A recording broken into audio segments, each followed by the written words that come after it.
Wait a minute. Wait a minute.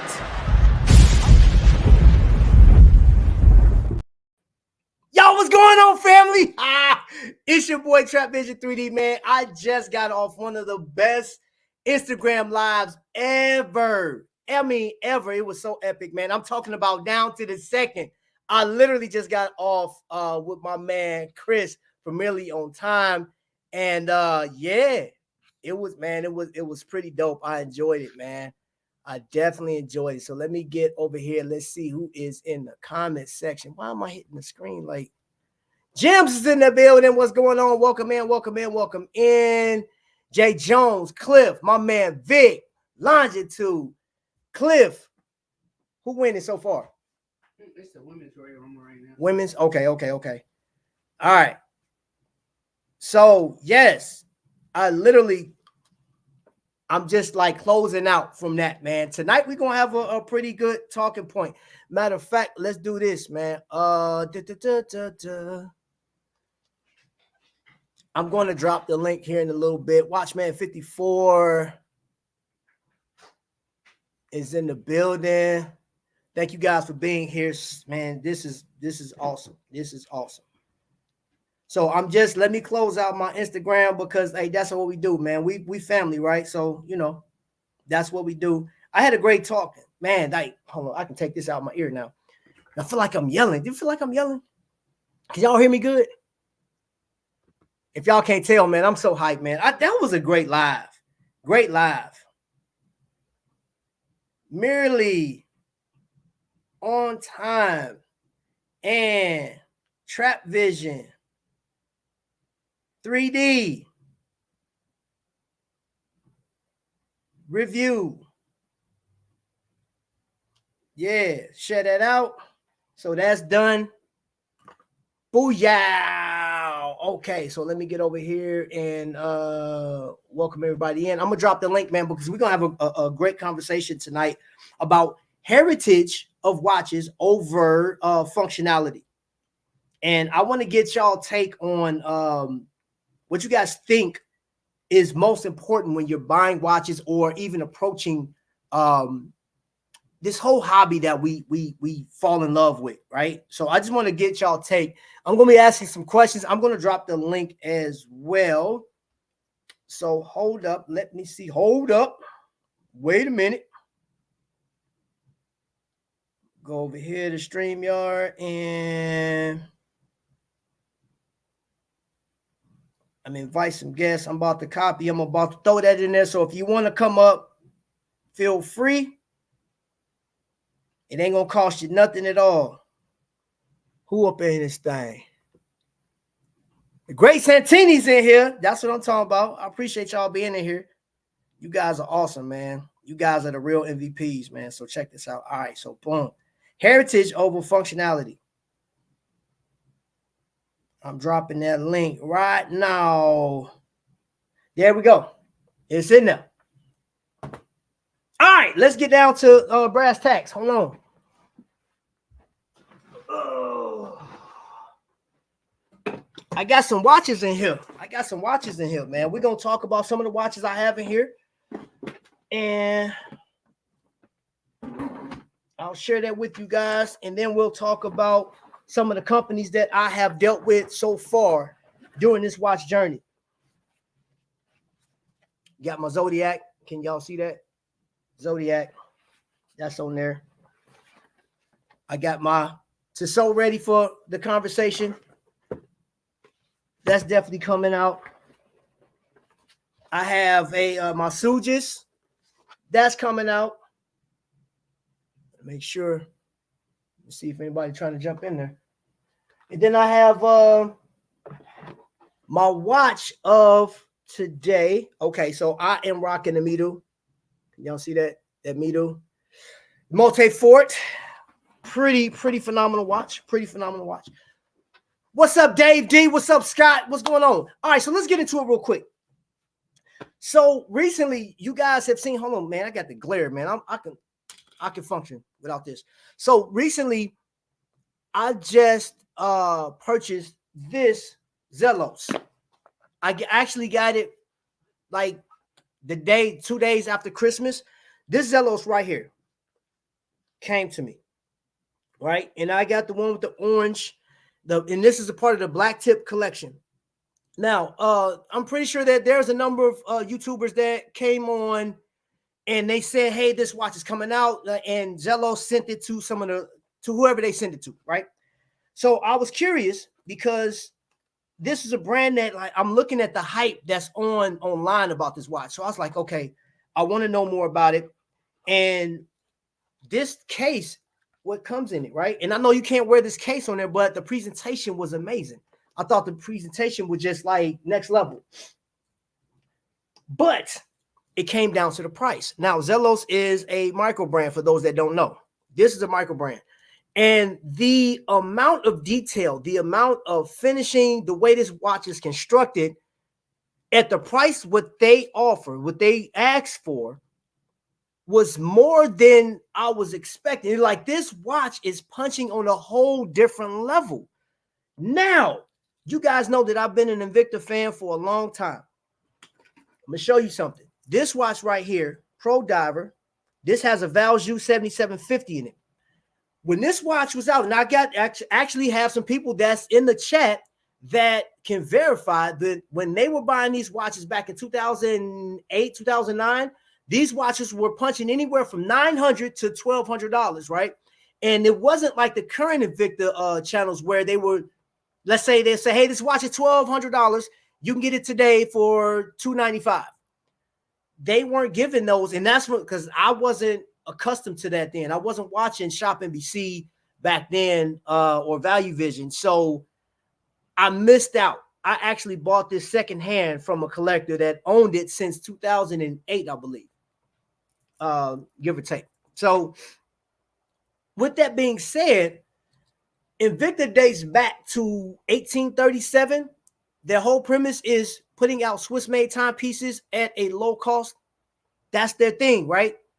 And everybody that has a watch company, from Rolex to Omega to Glycine, everybody built a watch based on something. Whoever the watch creator was, they had something in mind. This is what I want to accomplish, and this is it. Zodiac, right? Zodiac puts out a dive watch in 1953. It's successful, and then a couple years later, or if, like, I guess the concept of Rolex, and I'm just going off the information I found on YouTube, some of the watch experts stated that, you know, technically speaking, the concept of Rolex was made, but the actual watch wasn't ready for sale. I don't know how true that is. I haven't researched it. All I know is when you mention Rolex, it's like, oh my gosh, Rolex is the watch to get. And I'm not knocking anybody that likes Rolex. I'm not. If you like it, you like it. That's your thing. I think Rolex is a phenomenal watch. I got a few buddies that allow me to wear theirs to check it out. I think the watch is put together well. It just doesn't fit in my criteria to go and spend $10,000 or more to actually get that watch. So the heritage of that watch company, you know, seeing that this man was made an orphan as a child, uncle selling off the business, and him going off to winding watches up for a year or two, coming out with his own watch company, him and his brother-in-law, and now you have Rolex. And rumor has it, I've read this somewhere, that a genie whispered the word Rolex in his ear. And there it's the story of the underdog coming out with one of the most renowned and prestigious watch brands to date. I'm talking about even more of AP and everything else. And I'm gonna be honest, even like the heritage of AP, and I know, like, I'm no expert on this, but my experience with AP and Patek is rappers. GQ on the rocks. If you never watched that, you have Quavo and a bunch of rappers that's on there that have these watches that's bust down, and some of them can't even tell time on them. You know what I'm saying? And Floyd Mayweather is another one. I'm not here to talk or discredit anybody. I'm just telling you that heritage in that perspective don't mean anything. Well, it means something to them. It's because it's expensive, and they want to show this is how much money I put into this watch. So I have I don't know, a 50. What's a reference number for Patek? 5811 or something like that. You get a 5811 and you have it sent to a jeweler and have them drill lugs into it. Oh, drill lugs. Drill the holes in it and put diamonds in it, 4-pronged diamonds. And now your, let's say, $40,000 watch goes to $130,000 watch. When you actually just destroyed the car. Same. You lose stuff. Hold on. Let me get some of these comments. Rolex has become a symbol of success. It has. What's up, Godfather? What's going on, man? Welcome in, everybody. Welcome in, Scott. I want to ask you guys. I mean, put it like, and I'm going through some of these comments, man. What matters to you most? Is it the heritage? Does the heritage of a watch help you make the purchase? That's the question. Like, you guys chime in. Does the heritage of a watch help you or aid you in making the overall purchase? I want to know. I do need my glasses on to see these comments, man. This sucks sometimes getting old because my eyes are not as good as they used to be. And I was trying to keep that glare off, but can't do it, y'all. Can't do it. Big Dog is in the house.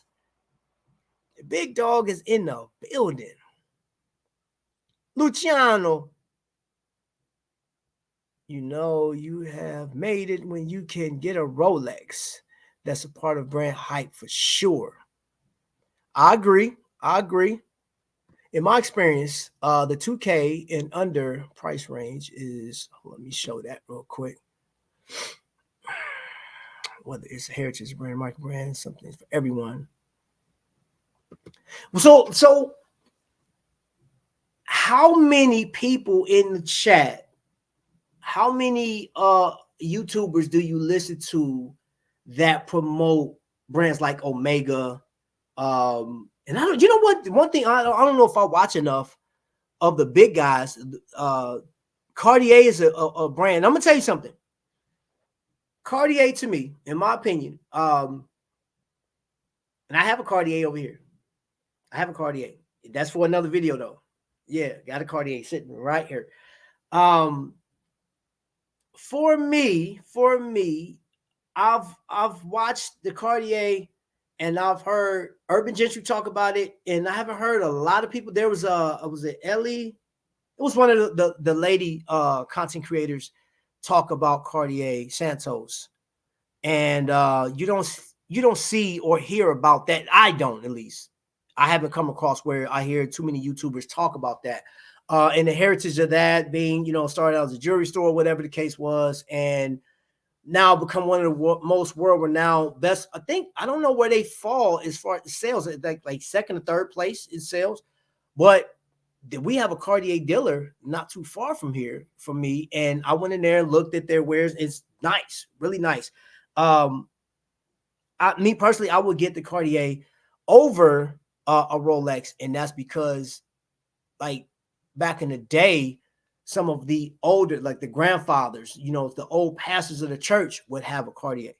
And that's my association with it. So that does something different for me, but it's not because of hype or brand name. Let me see what Lewis comment. No, if I like it. Okay, Vic. Vic, I pretty much know how you shop, bro. Man, you got the same type. Let's see. Plenty of watches that are more expensive than Rolex.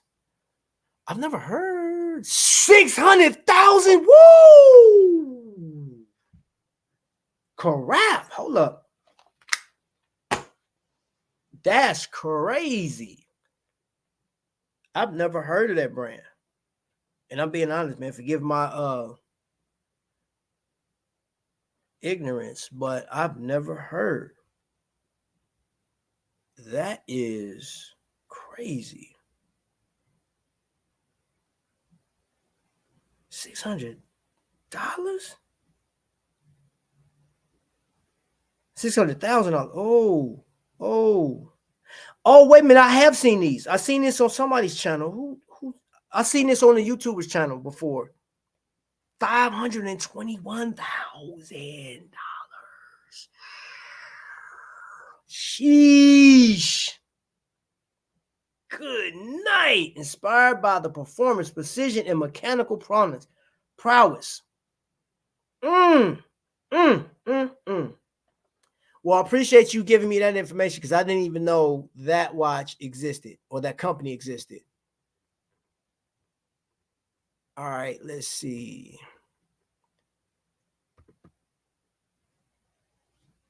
It's not really heritage for me. It's more like I like the look, size, and functionality of the watch. Okay, so that's okay. So let's talk about that for a second. You guys know you guys been watching, and I've unboxed a number of watches in the past month, right? And this watch right here, my Citizen, hold on, make sure I get it up right. My Godzilla. This watch right now retails for $900. And that knocked me down. I said, I can't pay $900. And I didn't pay $900 for this watch. I'm telling you that right now. As much as I like this watch, and I think I think the loom on this watch is phenomenal.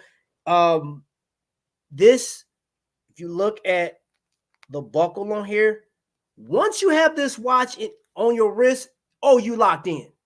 I believe that if you was hanging by a cliff and this will keep you in there, man. This thing is on your wrist, man, tighter than a seatbelt. This is like a safety precaution for something. I don't know what it is, but this watch is. But again, I didn't want to pay, that price for it, man. And there was a company, I bought it direct from Japan, man, for like $4 something. You know what I'm saying? Like I couldn't pay now. I mean, my Jack Mason, that was an $800 watch with the bracelet. And again, Jack Mason's a nice watch, but there's Zellos. And I'll tell you another watch that does not have heritage so much. You see this right here? That's Cincinnatus. This watch is is a handsome feel watch. I like this watch so much. This isn't the original bracelet, but I ordered this engineer bracelet off of Amazon for like $30. This watch came in around $4.99, I think it was. Sellita 200. This thing is running. I forgot exactly how much. It's running well though, within cost specs. That, like, you know what I'm saying? He tested the watch, and the loom on it is great. The track on it, you see that track going around close to the rehot, man. This thing is beautiful, man. Now I know Chris was talking about his Christopher Ward. And he was talking about how the finishing is, right? Now, this watch right here, punching in 5, and I know you can't, it's kind of hard to see on my computer, but the finish on this watch, great. The same way you feel about that Christopher Ward, this watch right here is punching. And don't even get me started on this piece right here. This is that Swiss watch company, MK2 Diver. They just came out. Well, it's not out yet. I think in, I don't know, a little under 2 weeks, they will be releasing a trimmer diver, and it's coming in at 42 millimeter. And I saw the colorways. I actually saw this watch down in Texas, and it's a gorgeous watch. Gorgeous watch.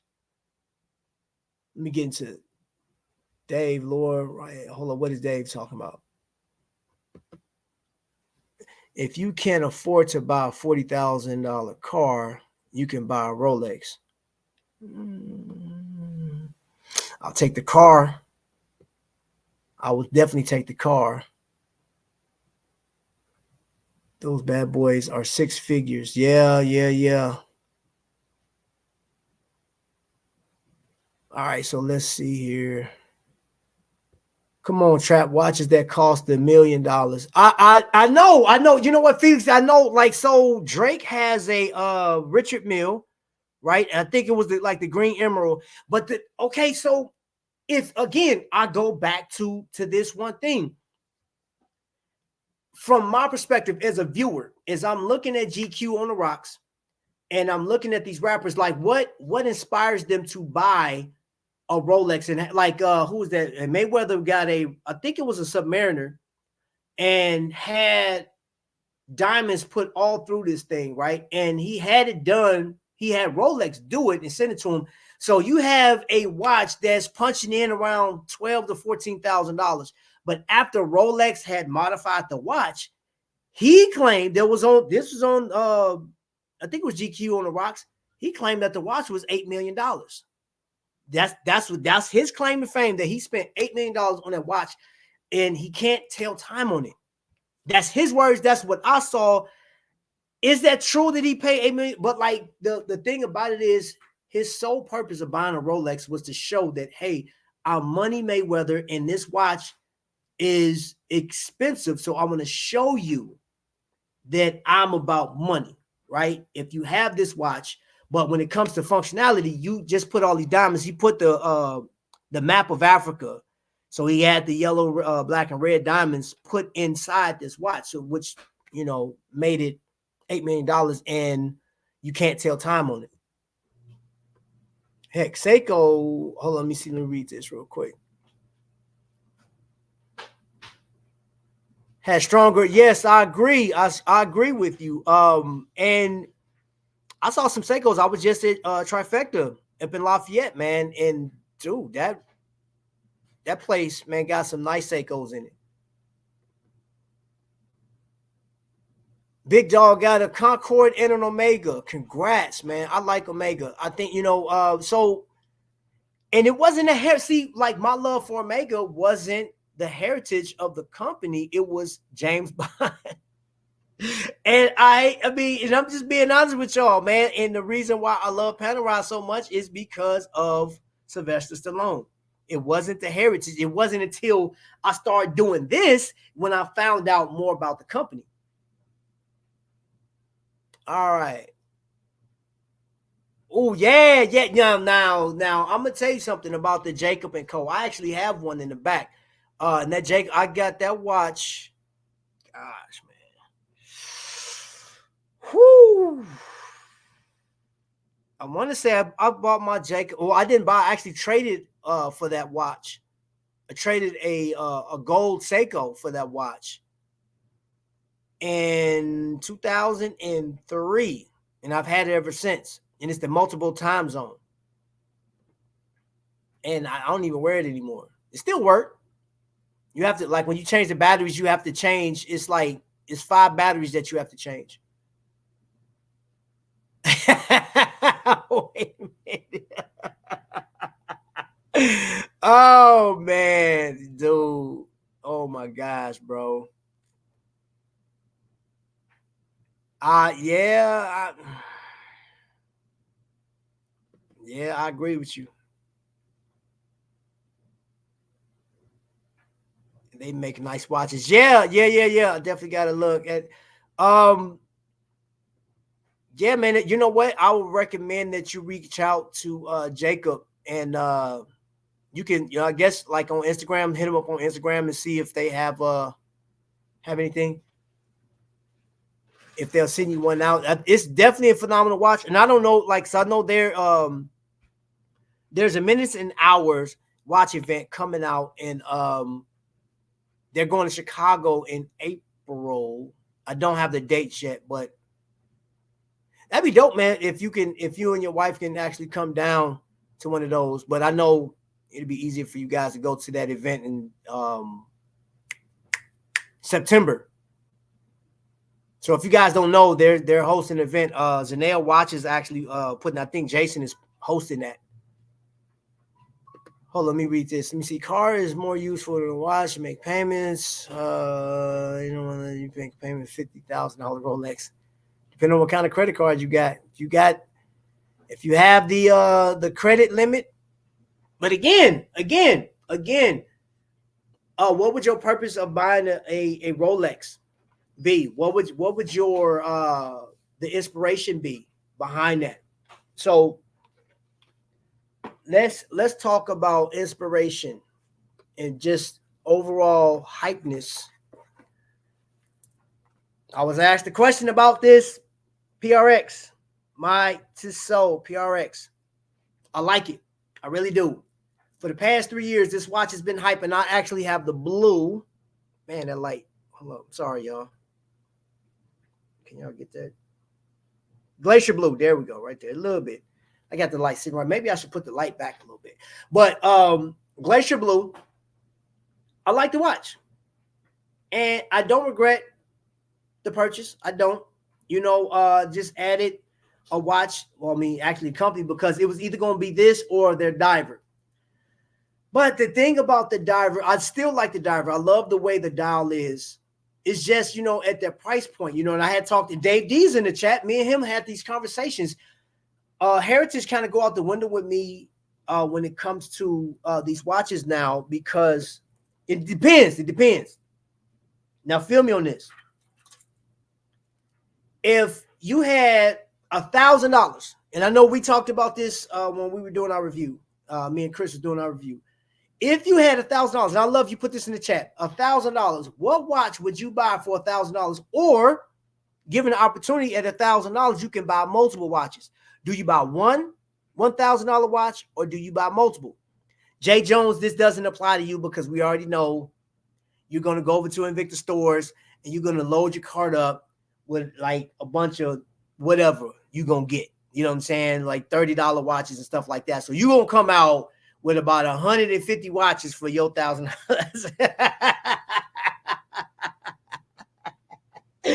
Jay Jones, so that question does not apply to you. But for everybody else in the chat, if you had $1,000, I'm not even going to do the $10,000 mark, but $1,000. And I use that $1,000 because my Jack Mason is, I mean, it's not a gram, but it's close to it. And I know Chris said he bought his Christopher Ward was $1,000. So Watch James is in the building. Watching James, thank you for being here. It's really heritage if it's a brand new watch. I think more about heritage when buying vintage. Okay, yeah, I remember you said that. I saw that comment on Instagram, and I agree with you. Like, and that's the thing, if nothing else, guys, like, and I'm just telling you from my perspective.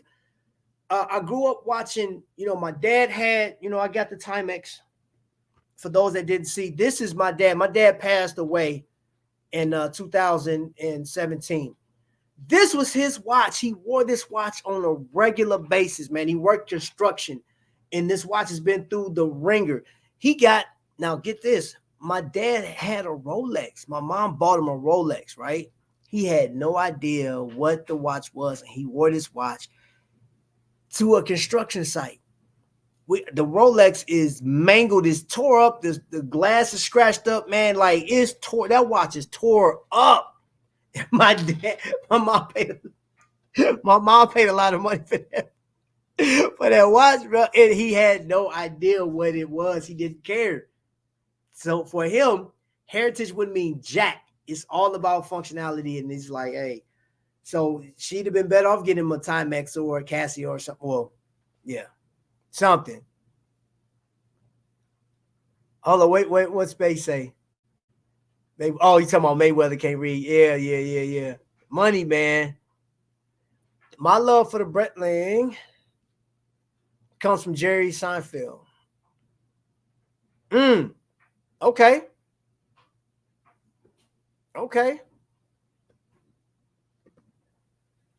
Try one of Jacob's cheaper watches at recent red bar. It looks like a shock. Okay.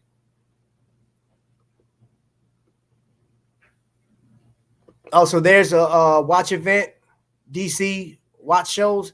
If you can go to y'all, ladies and gentlemen, if you've never been to a watch event and it's in your city or if it's close, even if it's within like 2 hours, I would still recommend you go just to give you don't have to buy anything, just get information. I have a number of books that have just all this information on the different watches, man. And I think that's also a good thing, like going to those trade shows and stuff like that. I think that's good just to get general information. I mean, add one to my. Oh, you had one. Okay. You want to add it to your collection? Okay, I got you. All right, let me see what you're saying, Cliff. There is no purpose to buy a Rolex other than prestige of owning a big name brand, and I'd rather have 50 watches for the price of one. So in 2018, no, I'm sorry, 2017, I had on my original bezel 40 millimeter Pro Diver, and a guy comes in. It was one of my customers, and he was a new customer, and he looked down at my wrist and he said, "That is a nice Submariner." And I laughed. I said, "It's actually an Invicta." He said, "Really? Nah, that's a Submariner." I said, "No."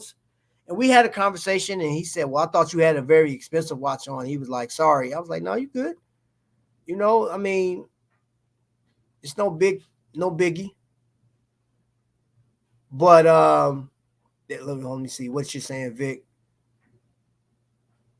It's $94 on shop. See, hey, Chris, man, we got, bro. No, I still, man. Dang, what did I do with it? Oh, it's behind my Tissot box. So this is the watch that we actually reviewed, and again, man, this is a phenomenal timepiece. Chase Dewar does have some heritage. They've been out for quite some time. I don't know what happened with the company where Invicta bought it, but Invicta owns it at least since 2021. And I know Chris didn't buy it because of heritage, because he didn't even know that it was owned by Invicta till I believe he bought it, or maybe before he bought it, or as he was buying it. You would get the Jack Mason GMT. Okay. What's my take on the Citizen watch? This piece right here that has the blue bezel. Man, hold up, y'all. Let me see if I can get this light adjusted out the way because it's too bright. Oh, man.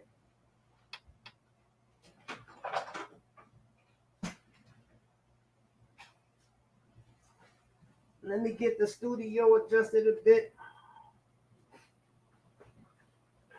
Make it a little darker. It still didn't do nothing. You can still see the blue. I like the watch. I love the bracelet. The bracelet is dope. The only thing I dislike about it is the crown. That recessed crown is I got fingernails, so it works for me. But I will tell you, if you're thinking about getting it, I think the prices are right, because if you go right now, Citizen is actually, I know Citizen has a 25% off sale going on right now. And that applies to, I believe that applies to the same place I got this one from, Trifecta. And I don't have a link to that in this episode, but I do have the link in one of those episodes, like 2 episodes ago. And I think it's nice. It's a nice watch.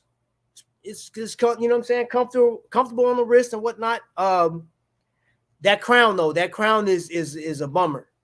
That crown is a bummer. So when you get it, so it doesn't have, of course it would, man. In order to like actually wind it, you know what I'm saying? You have to get into a groove just getting it. And my biggest fear is like, I feel like I'm bending the actual stem. That's my biggest thing. Uh-oh. Here comes somebody. Could it be? Is it him? Is it that man that everybody know and love, that for one time out the year will come to you as Santa Claus? Ladies and gentlemen, welcome the Godfather. What's going on, bro? What's going on, man? What's going on? Man, nothing, man. Welcome into the show, man. What's your hot take, man? What's your hot take, Godfather? Heritage versus functionality. Functionality, okay? And the reason why, while heritage is nice, okay, but heritage can mean a lot of different things to a lot of different people. As what was said in the chat about the Timex from your dad, okay, that will hold a lot of heritage for you because of the way he wore the watch. But he wore the watch for functionality. Mm-hmm. So you have 2 parts there. So it's heritage for you, but it's also a high functionality watch for him. Okay. So for me, if I can't tell time on the watch, the heritage doesn't really mean much to me. You know, you got to be able to tell time. People get us, well, I could use my phone to tell time. Yeah, that's for them, new youngsters and stuff like that. Okay, I mean, come on. I was taught how to write in cursive. I was taught how to, do my calculations without a calculator. Okay, and I was taught how to tell time using a watch with hands. Mm. So functionality, as far as for everything, is for me. Now, if a watch has a good history and it slaps me in the face, then I'm going to look at trying to get the watch. But while it done all of that because of the way it looked, now I got to look at the functionality. It slapped me in the face, brought me over to the counter. Now it's going to be like, okay, so what do you see in this watch that's going to make you want to wear it? So, Okay. So, Godfather, I'm gonna tell you something, man. So we've been buying Invicta for a long time, right? And mhm. I know with you've been buying, and for everybody in the chat, Godfather is one of the OGs when it comes to Invicta because he has like the first pro diver, right? Still works. So he's been buying Invicta for at least 91-ish, somewhere around there. September 8th, 1991 is when I bought my first Invicta. Okay, so you have over 30 years of experience with this brand and you've been used to it and you've collected a certain way and given out watches to certain people and stuff like that, family and whatnot. So what would you say would be your highlight of that, like your whole Invicta career? Like, what's your highlight? What's your takeaway from that? What do you mean as far as keep coming back? You know how they always ask the question, what keeps you coming back and stuff like that? Like, what is what's the advantage of you just coming back to Invicta every time? Should I ask you that one? Okay, so one of the reasons why I keep coming back to Invicta, the number one reason is affordability. Okay, it hits my pocket just right. They do have some overpriced watches. They got a lot of underpriced watches. So it's all about what you're looking for. Invicta also, because of the amount of watches that they make, the different styles, which I wish they would cut down on a little bit. Okay, but the different styles that they come out with, brings you to the table. Ooh, let me take a look at this. Let me take a look at that. There's going to be something there that's going to, smack you in the face and get you to whip out your wallet. So that's what keeps me coming back to Invicta. I like the functionality. I like the fact that the quality so far, the watches that I have been buying, been high quality to me as far as the feel, the way the wear, the way they move and everything like that. I haven't had any issues with the qualities of the watch, the plating and stuff like that. Mm-hmm. So I look at all of that. I look at the fact when I flip my wrist over real quick, am I going to be able to see the time clearly? Or do I got to stop, and bring it up to my face to try to figure everything out? So now none of that has, affected me, but it comes to, it affects me as far as my buying. Okay. Can I get a Rolex? I can get a Rolex. Can I get a Philippe? I can get a Philippe. Anybody out there can buy any watch that they want. However, for me, a Rolex doesn't do it. That's just like Ford and Lincoln. It's the same vehicle, same company. It's just that let's slap a different name on it, Lincoln, and we're going to charge you $10,000 more. Toyota, Lexus, Nissan, and Infiniti. Okay, you got your GMCs, which is all GM. So your Denali is the same as your Cadillac. Mm-hmm. Okay, it's just that we're going to put the Cadillac name on it, and $15,000, $20,000 more. And matter of fact, in 2005, I want to say 2005 is when I bought an Expedition. No, actually 2005, 2003. 2002. So 2002, I'm looking at the 2003 Expeditions. Okay.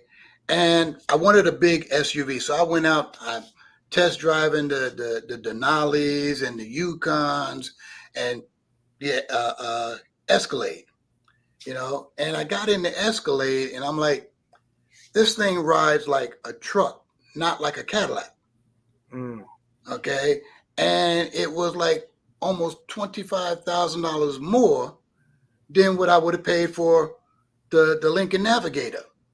And I'm like, and of course the Lincoln Navigator, $10,000 more than for the Expedition. I'm like, yeah, everything in here, all of the instrument controls was very plastic to the touch and everything like that. It says the whole interior looks like I'm in a Yukon low end and not a Escalade like a Cadillac. So the same thing with watches and stuff like that. You go in, you look at, hey, here's a Rolex. Okay, that's nice. Does this Rolex smack you in the face? If it does, buy it. And like you say, we're not going to judge you for spending that kind of money. If you have that kind of money, go for it, Or if you say, well, you know what, I got one Rolex and, it's my my legacy and stuff like that, go for it. I mean, there's nothing wrong with that. But, the average person like you and I, we're not going to buy Rolex after Rolex after Rolex after Rolex and have a full collection Right. of Rolexes, because then we don't have a house to live in, So, but we can turn around and buy Timexes, Citizens, Bolivars, Invictus. We can turn around and buy and continue to buy those to build up a collection if we find stuff that we like. Yeah. Like I said, I like the Rolex, and in I think it was 19. Let's see, it was during Desert Storm, so about 1990. I'm over in Saudi Arabia. We're downtown walking around and stuff like that, and walked into a Rolex store. Okay, walked in there and everything like that, looking at the watches. Everything was nice and stuff like that. And they had the Submariner. And I'm looking at this, and they all had prices on it in the Saudi riyals. So the guy got on his calculator, did his thing and everything like that. And he was going to sell me the Submariner for like $400. I'm like, okay, all right. Let me think about that. And at that time, my wife back in the States here, I told her, go check out some prices and stuff like that. And of course, she checked out the prices, like $4,000. But of course, at that particular time, you were having to send your watch in every year.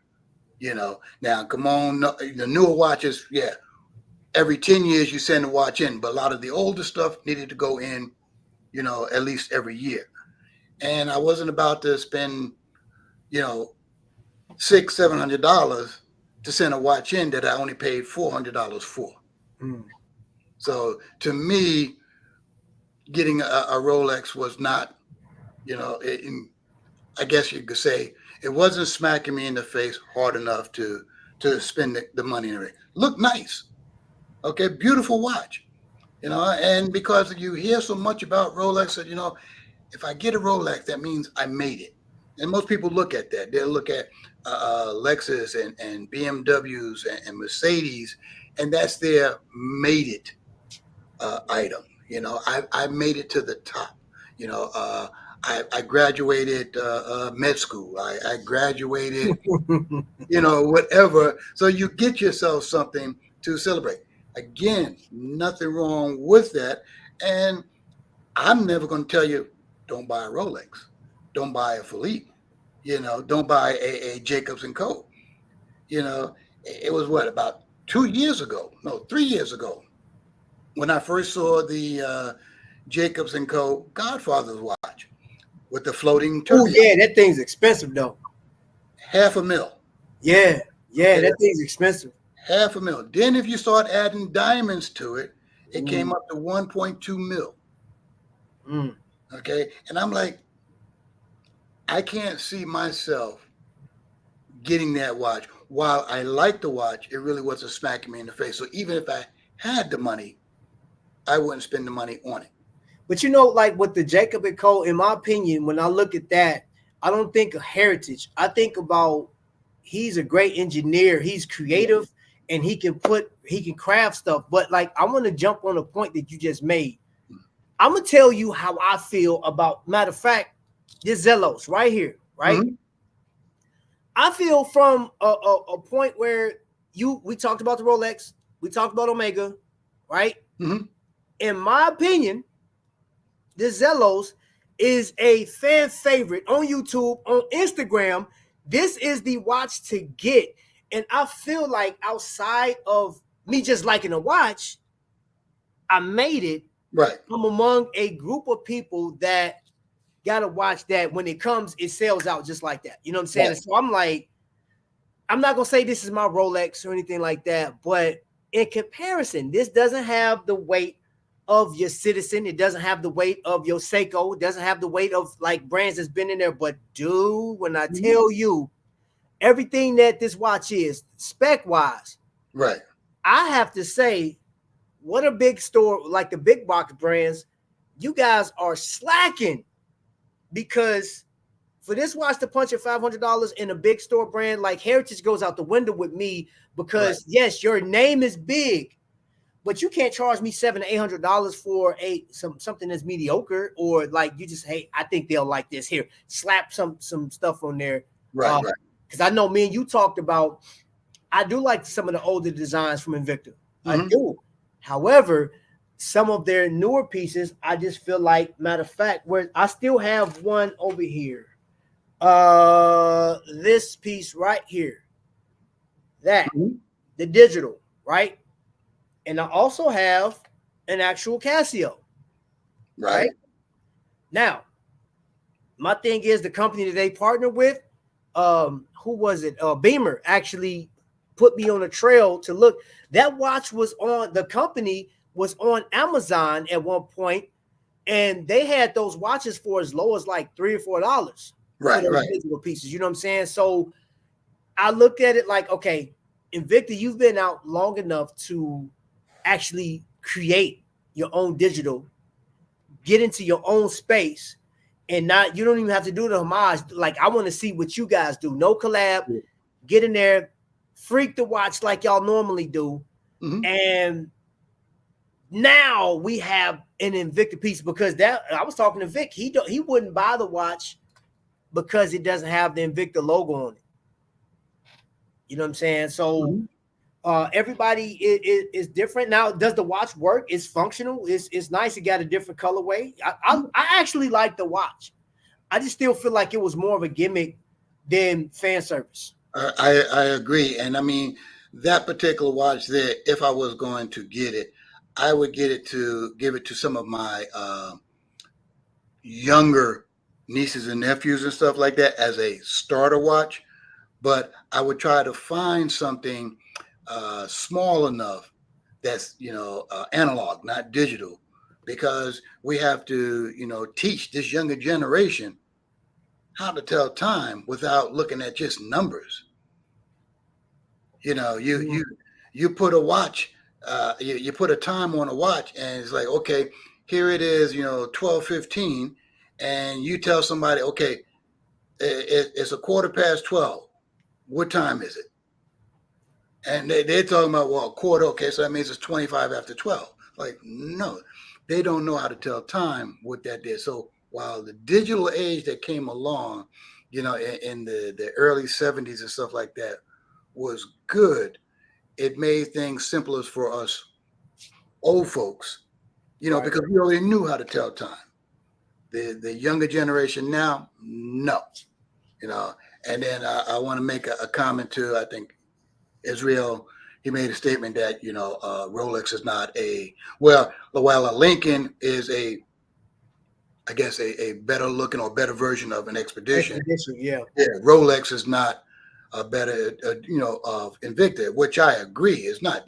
These are just two separate companies. I was just using that as an analogy, not as far as to show like that, the quality. Yeah. Right. You know, I Yeah. mean, because Rolex, great quality, you know, and the amount of time that they take on their watches, and the fact that when you do send it in for service, they do take it completely apart, you know, lube everything, and if any part is worn out, they replace the part and put it, you know, in there and stuff like that. So, but no, I'm not trying to say anything as far as comparing Rolex to Invicta. Two separate companies, apples and oranges. Both make in my opinion, a high quality product. It's just that Invicta, to me, is a affordable to the blue collar worker, you know, whereas the white collar worker will look more towards the Rolex because they want to look at a status symbol or saying that they made it and everything like that. There, not all white collar workers are like that. Not all blue collar workers are like that. You might find some blue collar workers that also have Rolex or Philippe and stuff like that. So I had a very interesting conversation with the AD lately, Mhm. and I tell you what, Citizen Watch Company, and you guys can chime in and say whatever you feel about this. Citizen Watch Company, for you guys that are watching YouTube on a regular basis, how many videos have you seen, or how many reviewers have you seen actually tackle Citizen Watch Company? Because me and his AD was talking, and he said, "Hey, I've noticed that on YouTube or Instagram, Citizen isn't a talked about brand. In the heritage of this company is so rich. Yeah. It is so big, but then what people don't realize is the amount of money that they make." And I told this AD, I said, well, I worked at a department store. I worked at K Jewelers, Mhm. and you have a number of people. I mean, thousands upon hundreds of thousands of people that are not connected to the internet in any form of fashion. They are department store shoppers Right. all day. And if you get into yeah, go ahead. And if you get into a debate with YouTube versus department store shoppers as well as cruise shoppers, you're gonna it's night and day. We're in a niche. I'm gonna tell you this: we are nowhere near, as far as the enthusiasts, we're nowhere near. By our buying power does not outweigh those people that department store shop as well as cruise shop. The numbers are there. Prove me if I'm wrong. Prove me wrong. Let me know. Right. So let me see. None. Hold on. Let me get to this. None. But then again, Trap is only timepiece channels I'm sub to. Okay, and you know, I'm not sub to a lot of channels. I do watch a number of YouTubers, and I try to get the most education out of a lot of channels. And sometimes you have to fight through the fluff, you know, because there are some that they talk about Rolex so much to where it's disgusting. They talk about Omega so much to where I'm serious, man. It's like, gosh, bro, like, you know, I listened to one dude. He said, hey, one of my customers asked me what's an affordable watch around, you know, punching under $1,000. Right. And this guy says, well, shoot, I don't know. Like, I don't deal in that realm, you know. And I'm like, I said, man, like, I took that, interpreted that as like, well, I get it. You don't deal in the lower end watches, but at the same time, like, you have to know these watches exist. Yeah. I sat next to a guy that had two watches that you can buy a house with these two watches. He had an AP on his right wrist, and he had the Batman. No, I'm talking about the AP on the left, Batman on the right, and he drove a really nice vehicle, expensive vehicle. And I said, between the three, and then his shoes were expensive too. Right. I said, between the articles you have, I can at least buy two houses in my community, pay for full cash, and then put insurance on them for a year. And hey, I'm not knocking, because I was like, hey, if you can do that, and you love, and he was so happy. I think he was more happy with his Batman than the AP. Right. He was like, oh man, this thing is great. I just got it. And and I was like, his enthusiasm made me laugh first and foremost. He was so goofy with it, man. It was hilarious. And it just reminded me that it don't matter where you price. I mean, because you may not be at a point where you can buy a $100,000 watch or a $44,000 watch. Yeah. But that still doesn't mean that you can't find happiness in your Timex, in your Zello, in your Invicta, in your Aragon. Speaking of which, shameless plug, but this Aragon dive tank, yo, this thing is hitting on so many different levels, y'all. Oh my gosh. I'm gonna leave it alone. I'm gonna leave it alone. You get it up under $200 too. Just you know, I when people I see people, you know, expensive cars, expensive watches, and stuff like that, and I oh man, that's a nice car. Or I'll say, you know, that's a nice watch, or I like your shoes and stuff like that. And when the people that I talk to, they'll say, oh, well, thank you. I really appreciate that. These are people I can have conversations with because they're not trying to throw their lifestyle in my face. Okay. They're not trying to, as long as you don't try to do that, we're okay. yeah. You know? We're okay. I had a gentleman, matter of fact, I was out, must have been about a week or so ago, and was up in this restaurant and having dinner with some people and stuff like that. And there was a gentleman at the next table. So my brother was wearing his Invicta, the Rhino, the one with the Rhino on it and everything like that, big giant gold piece and everything. Oh, I remember that. Now I missed out on that piece. So he was wearing that. Gentleman sitting at the next table looked at my brother's watch, stopped, turned around and looked down at his watch, looked back at my brother's watch and stuff like that. You know, I like, you know, I turned over, looked at the guy, said, everything all right, my man? He's like, oh yeah, no. I was just looking at, you know, my man's watch there and that, you know. So my brother, oh, is this one here? He said, yeah. And he turned around and he says, yo, what do I got now? So I told the guy, well, that's an Invicta. He says, well, I've seen Invicta. I've heard Invicta, but I says, I've never seen one like that. Explained everything to it and stuff like that. And he was wearing an Omega. You know, he said, I really like that. I really like that. And, you know, he showed, so I'm just wearing this old Omega and stuff like that. So I'm looking at it, oh, man, hey, that's nice, man. I really like that watch and stuff. That's really nice. I said, no, man, no. That Rhino there, you call it a Rhino? Yeah, that Rhino is nice. And then I turned around and had on one of my Ghost Bridge, had on the X-Wing Ghost Bridge. He said, so what are you wearing? Because, you know, I wear mine's on. I flipped it over and the guy almost lost his mind. He said, wait a minute. I've never seen a watch with just the bridge on it. You know, I've seen skeletonized, but just the bridge. He said, I've never seen anything like that. He says, you know what?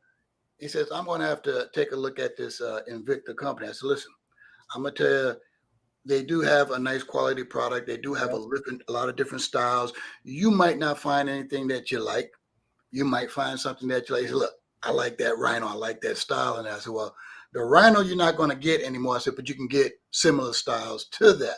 You know, he says, I'm liking that more than I like my Omega. And I'm like, hey, I like your Omega. Your Omega is sweet. I says, now, as far as for me, I can't see myself, you know, getting the watch. I said, but I really like it and stuff. And we actually had a nice conversation and stuff like that. Had him and his family come over, join my, you know, me, my brother, and our family, and we just sitting there eating and talking about watches and stuff like that. And I could hear my sister-in-law be like, oh, there they go again, talking about them damn watches. She was talking to this guy's wife and stuff. She said, yep, I know what you mean. That's like, so he's had conversations like this before and stuff, but very nice people. And, he, you know, like I said, I can deal with people like that as long as you are not trying to throw your lifestyle in my face thinking that you're better than me.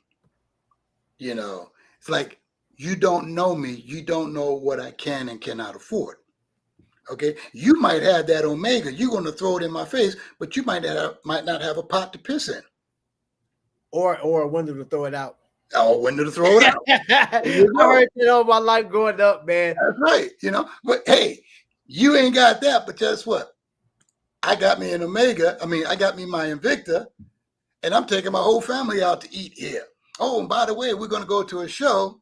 And by the way, we're going to go do this. But you can't do all of that because you're trying to throw your lifestyle in my face when you really can't afford your own lifestyle. So don't. But you know what, Godfather, I'm gonna tell you this. I've noticed and I've seen this, man. How different watch collecting is now. Yes. It is so different. It's so much different than like from when we first met. Mm-hmm. You know what I'm saying? Like it is because again, I had no idea micro brands like even existed. And you got to think Laurier was a company when I met you, Laurier was doing a thing. They had a couple, I think 1 or 2 models, you know what I'm saying, back then, completely under the radar. And here, this the crazy thing is, I was watching the Urban Gentry at that time, and I saw the video, and I was completely oblivious to it because I was in love with Invicta. No other watch company mattered, you know. And I know this is off topic, real quick. I just dropped a link, right? I came across watching James, and I my thing is I try to learn so much on YouTube, and I do cut through a lot of fluff. There are some of the guys that have like the well over 50,000 subscribers, and sometimes it seems as if they're just like these companies we're talking about with watches. They're so comfortable and they're laid back, they forgot about their roots, and it's like, I'm gonna just talk about this watch too. I mean, because it's trending, and I'm like, yeah, but like watching James, I watched the channel. 1, I like his accent, and 2, he's very clear, concise. He's punchy. He's like a dad joke type of deal going on. I like the vibe of his stuff, man. I like it so set up. So you guys, I'm not telling you to subscribe. I'm telling you to go watch. If you like it, then subscribe. You know what I'm saying? Yeah, If you like the channel, then hey, I pass along. That's my thing. Is I want to pass along information, word of mouth. Yep. Word of mouth. Word of mouth. And then, like he just put in the chat, there are incredible watches at all price ranges, which is absolutely true. You know, and you don't let anybody influence you. Okay, we enable each other. Okay, we say, oh, you need to get that watch, you need to get this watch, But the fact of the matter is, a semi-intelligent person like me, I'm semi-intelligent, will buy what I like, not what you tell me to get. Okay, you hear me use the term quite a lot. If it smacks me in the face, okay, I'm going to get it. Yeah. Which goes to show, like I said, 377 watches in 33 years. Okay. Man. There are some people out there who have way more than me, like Jerry Jones. Jay Jones. Okay. Jay Jones. For, maybe 2 or 3 years. Yeah. Okay. I mean, come on. Joe, he's, 380, still more than me. But there's nothing wrong with that because they're buying what they like. Yeah. As long as you're buying what you like, just continue buying it and do what you do and stuff like that. And people are, you got over 300 watches. I'm like, well, yeah. My name's James. Yeah. Hey, I'm sorry, Godfather. You're watching James. I'm James. Hey, it be cracking me up. See, and you know what? That's what makes this so it's doable.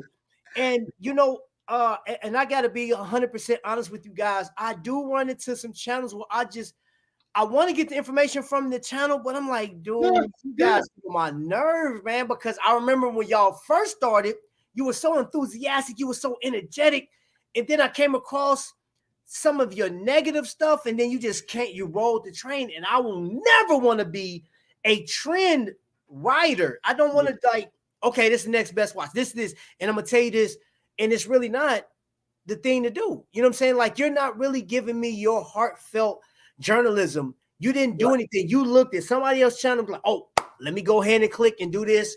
And I'm like, no, bro, it shows because I can go back to some of your first work. And I'm like, hey, you was passionate there. What happened?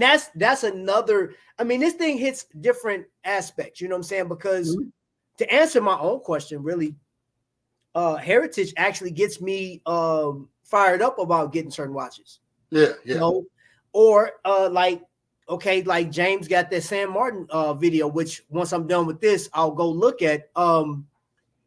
I would get a San Martin because I absolutely like the snowflake hands on a Tudor. Mhm. But am I going to spend $4,000 or like we had a Tudor, AD close to me had a Tudor, really nice Tudor, 2018 Tudor, and it was $2,200. Right. That was close. I was like, I can actually get that. I was like, man, matter of fact, I could put it in layaway. You know what I'm saying? I could have gave them $500 and I'm like, okay, I can get this thing out in like 3 months. And, you know what I'm saying? And I look, you know what stopped me? There were other options on the table. You know what I'm saying? It was like, do I spend $2,200 or do I get a few watches for $2,200? Right, exactly. And yo, information, man. Thank you so much, man, for dropping that super chat. You feel what I'm saying? Hold up, swole up. Let me see here. You ain't got your stuff queued up, man? Nah, because you know what? I was like, bro, man, I don't honestly. I don't even think I have it anymore. I don't have it anymore. I'm like, So thank you for the, you know what I'm saying? Thank you for the super chat. I appreciate you, man. I really do, man. Yeah, now Marilee has asked me a question. It's like, what is my favorite Invicta watch? Okay. So I would have to say my all-time favorite, of course, was my very first Invicta, the model 89, as a Pro Diver 8926. This one had a Miyota movement in it. And I mean, that sucker, to me, was a tank because this thing has, been all over the world, has, been banged up, beat up and stuff like that, saved my wrist a few times. So that would be my all-time favorite Invicta. Now, if I go to my daily wear as far as now, if I don't pick out a watch, then my go-to watch would be my Reserve Grand Diver with a Sellita SW200 in it, which is also titanium and pewter. So. Okay. That's okay. Shoot. Don't ask me because I'm going through a conflict of interest because I'm interested in all my. I can't even. Like they came so fast, y'all. Like there. Now here's the disadvantage of getting multiple watches. So like it's what we're 27 days in, and I had an unboxing like every other day, right? Mm. The problem with that is I lay all of them out and I look at it, watches of importance. These are watches that I researched a year ago, right? With the exception of the Mido. Now, Mido came because Dave D actually put me on that. I didn't even know Mido was a watch. I didn't know it was under the Swatch Group. So I did the research on that, and I saw that they were one of the first watches to have that anti-magnetic thing going on, right? So like the divers or whatever. And their compression style back in the day, like, so their compression style, they were official compression watches back then, which I didn't know that like the deeper you got, like the more water resistance it became, you know what I'm saying? So I had to learn through stuff. Dave D put me onto that. So when I saw this come available, I saw how much they were and how much this was offered at. I said, man, let me get that. And you guys know how you go. The only reason I go crazy for Swiss made watches is because of people like you and people in the chat. You gave me my my enthusiasm for that because I saw how you guys were collecting. I said, wait a minute, because you give me NH35 or Quartz Movement, I was cool. I kind of got Sedity over the past 5 years, and I was like, oh, we doing Swiss made. You know what I'm saying? But I learned that from you guys. I learned that, and from there, I started doing my own research, and I said, oh, And that's what made me fall in love with the 7750, because that was a and as a correction, I do have some information out there on the video. I can't remember exactly which one. Somebody was like, hey, you said that the 7750 was made by Swatch Group, and it wasn't. I said, you know what? I was so hyped, I forgot. The 7750 was actually created to combat the Primero movement, and it wasn't a 7750. I think it was made off of 7733. Wrong, but I believe that's what it was. And the birth of the 7750 and the fact that it wasn't scrapped because that was the thing they were supposed to do away with that during the Quartz movement, that birth, Salida, the Salida 200 to 500, all the other movements from there was birthed off the 7750. So that has a prestigious meaning in what we love so much about Swiss Made. I wouldn't have learned that if I didn't see the way you guys collected. So in a sense, heritage got me on the track, but now functionality is key with me. Well, and that's the way it has to be. I mean, I like doing a lot of things. I'm a very active person, okay? And, you know, swimming, diving, scuba diving, snorkeling and stuff like that.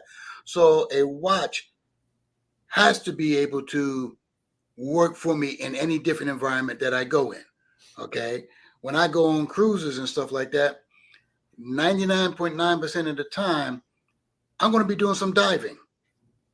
So if I can't wear my watch in the water and dive down, 50 to 100 feet, the watch does me no good. They say, well, you can wear it when you're not in the water. Yeah, but guess what?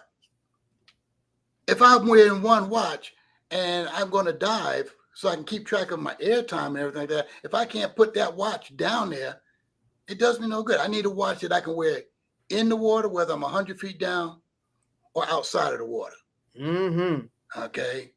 And so that's what I look at as functionality. What am I going? Hey, I want to be rock climbing.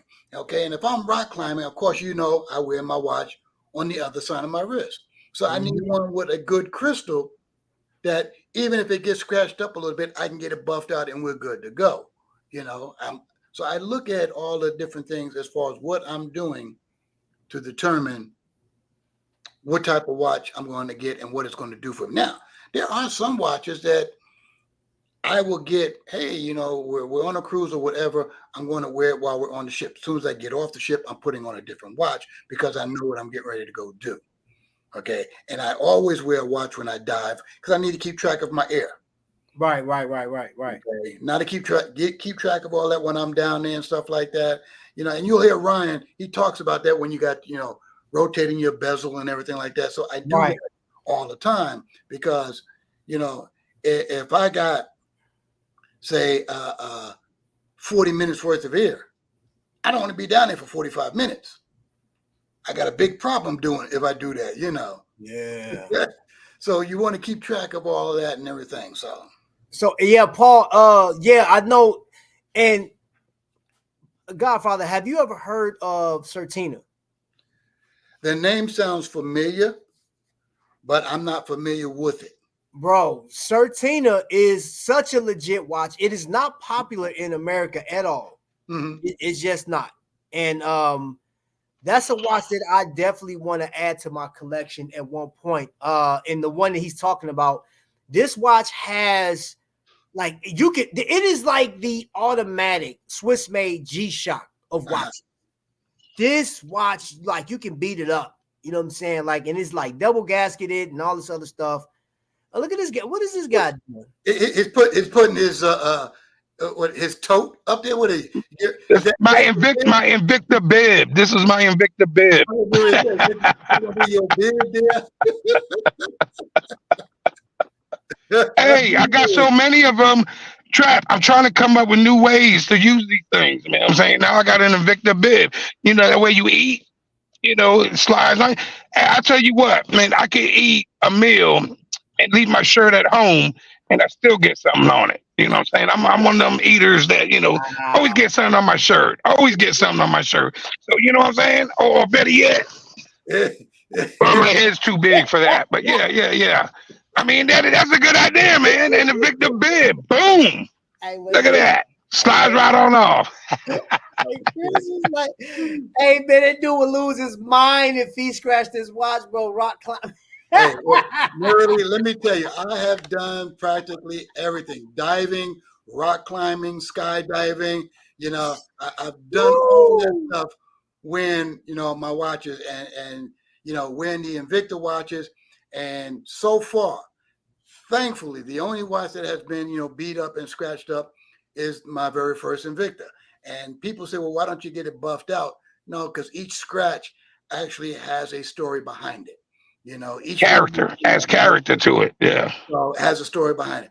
Other watches that I have, other Invictus, some of them get little scratches on it and everything like that. But for instance, if I am rock climbing, okay, I'm one of the weird people where I rock climb, I wear gloves. But my gloves are tight fitting, so therefore it comes down over the watch. Okay. Most people, when they rock climb, are not going to wear gloves because they want to get a good grip. And if you got a good grip, depending on the gloves, your hands could slip right out of that glove and off your grip. So you don't want to do that. When I dive, when I, snorkeling and scuba diving, I will wear a glove because if I'm down there in the sand and the rocks, I don't want to get cut up on some coral. So I'm going to wear gloves on that there. When I was in the military as a flight mechanic and stuff like that, everything I did on my job, I wore gloves. And there were people who say, man, how can you do your job with gloves? You can't feel anything. I can because I'm wearing the right size glove, Hey, Trap. What's up? What's Paul's up, in bro? the dark, man. What you in the booth in the back and I'm in the dark? no. I'm walking my dog right now. Oh, okay.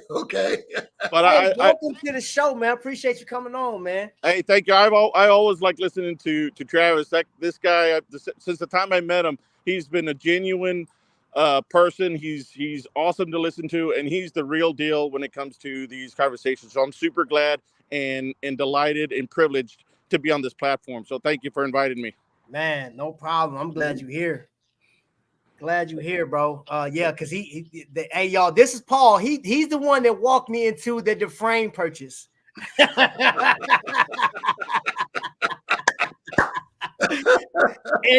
I'm glad though. I'm glad because it gave me a different perspective on watches. It gave me, and I love that watch. You know what I'm saying? And the fact that it's named after me, it's a Travis. Travis wearing Travis. So the thing about it is, when it comes to heritage, and Paul, I like the way he collects. He has some nice watches. Paul, let me ask you this, man. I know it's kind of early to kind of figure out what's going to be the watch of the year, but what watches are you looking for this year? If So any? yeah, so I mean, Longines is killing it. I mean, you've said it before. I think we've talked about it too. That beautiful, that center power reserve they came out in their master selection is amazing. There, I'm going to a watch convention here, the DC Times, coming up at the beginning of March. Nice. And there's a brand that's been out for a while. This is their 100th anniversary. The Delma Watch Company, which I know a couple of the reps before, they came out with that brand new, beautiful, gorgeous Tourbillon watch, which is an amazing price for the quality that you're going to get. It's something I got to get my hands on too, and hopefully I could do, take a picture of that thing because that's gorgeous. But I think what Longines is coming out, and these micro brands are killing it. I'm a Jack Mason guy. I'm wearing my Dufresne Deep Eddies tonight, walking out here. And Jack Mason's going to kill it.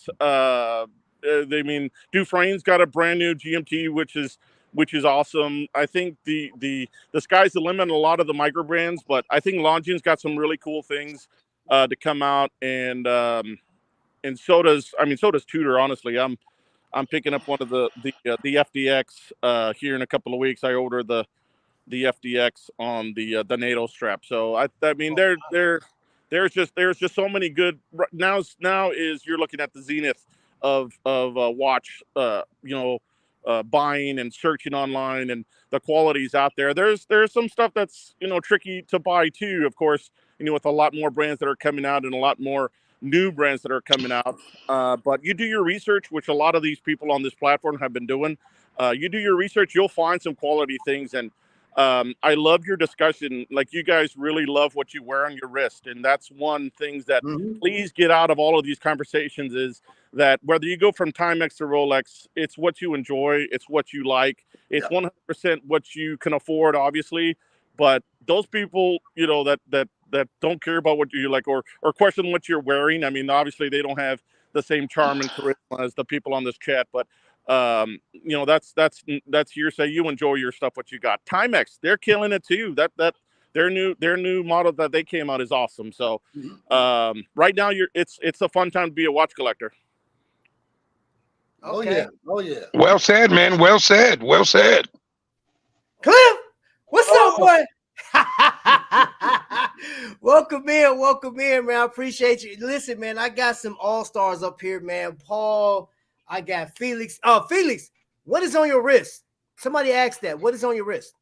Oh, well, let me take it off. But hey, Trap. As you can see, I'm just at work. My bib, though, you know what I'm saying? This is my bib, but hey, I man, got I just got out of work. The Python. Okay. The Python, New York Yankees Python. We are familiar with that. We are all familiar with that. So Yeah. He's That's punching it. hard. Yeah. But again, it ain't sicker than this. Bam! Hey, Godfather, just more things you can do with the tote. Look at the chats. Everybody's loving it. I mean, food just falls right off of it. You know what I'm saying? Keeps your shirt clean. Hey, Cliff, is that a purple label? No. He got that purple label. That's a Grand Diver. Same one Hey. Trap has. Yeah. Felix, Yo. that bib makes you look like that character in Double Dragon, the Bobo, when he busts his pig.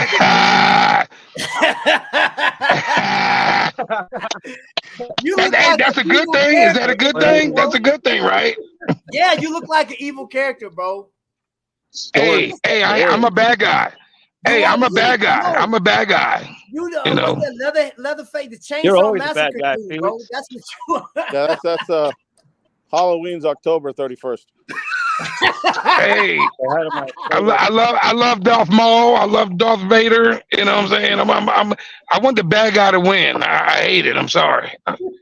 Hey, Wow. one thing that I want to pose to y'all really quickly also is, and you may have talked to this before, but what is your consensus on ordering products sight unseen, obviously through new platforms that are out there, being Kickstarter and any other new forms of products that you wouldn't be able to get those on there? Is that something that you guys really starting into? Because there are new products out there, or products that have pre-releases that have no insight on it, no product testing, but maybe they allow you to pre-order it before you can see it. I've done that twice already. I'm about to say I've done that. I honestly don't like doing that. However, we're in a day and age where I can just call my credit card company, like, hey, get that money back. You know what I'm saying? Yeah. Like, get that. You know what I'm saying? So there's that security. However, there's two things to that. I don't like it because I don't know what, the end of it. But then there's a part of excitement because I'm like, I want to see what you're going to do, because I've seen the big box brands continue to do the same thing. I love innovative like Yimma. I want to get a Yimma just because of that micro rotor. I want to experience that because of that micro rotor, and that is on a future purchase. Maybe not this year, but definitely want to jump into that. But yeah, Hey, Aragon has those micro rotors on the front of the dial. I have that. I have one of those. I got Wow, one. That's pretty cool. I've never seen that. Those are sick. Those are sick. But see, like, here's the deal though.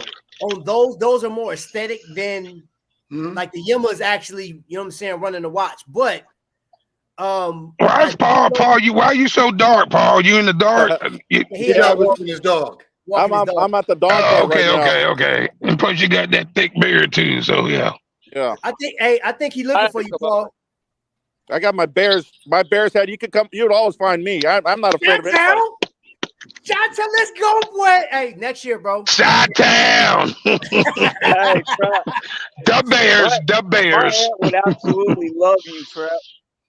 Hey, man. All right, that's enough of that, Paul. That's enough of that. She's been a It's Bears never fan enough for all her that, life.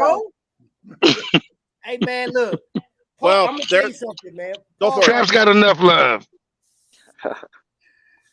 I'm just messing, man. I'm just messing. What Now, you say, Paul? Kickstarter stuff, Yeah. like, I haven't done any Kickstarter stuff with watches, but I've done it with like my photography equipment and stuff like that. And it's like hit or miss on that. So I've gotten to the point now to where, you know what? Go ahead, do your Kickstarter, get your business going, get this product out there and stuff like that. When I see the reviews on the product and get a better understanding of it, then I would jump on it. But I have not done one on a watch, yet. So Yeah, there's several that I've already subscribed to this year that are exciting. One of the brands that I had was Montreux watches out of Chicago. I'm actually from Dallas, Texas, but my family's all from the Chicago area, Midwest, and Wisconsin area. But as much I can represent as much in Chicago I can. But this is a quality Swiss made watch, and for the value, I mean, some of these watches are amazing. I also went ahead and ordered Sal. Allen is amazing. Sal watches are awesome. He came out with his new diver. Again, this is something that's new, kind of sight unseen. But with the pre-order prices, I mean, that's just you can't stop on that value, and that's something that I know that's going to make a quality watch. So I ordered their bronze diver. So You talking about that? yeah, I ordered the bronze and green. Yep. Okay. Beautiful. Yeah. That's beautiful. Oh, I see they got an orange one too. Oh my gosh. Yeah. His That's a great because they're out of Baltimore. yeah. That is a nice watch. That gentleman is probably one of the hardest workers I've ever met.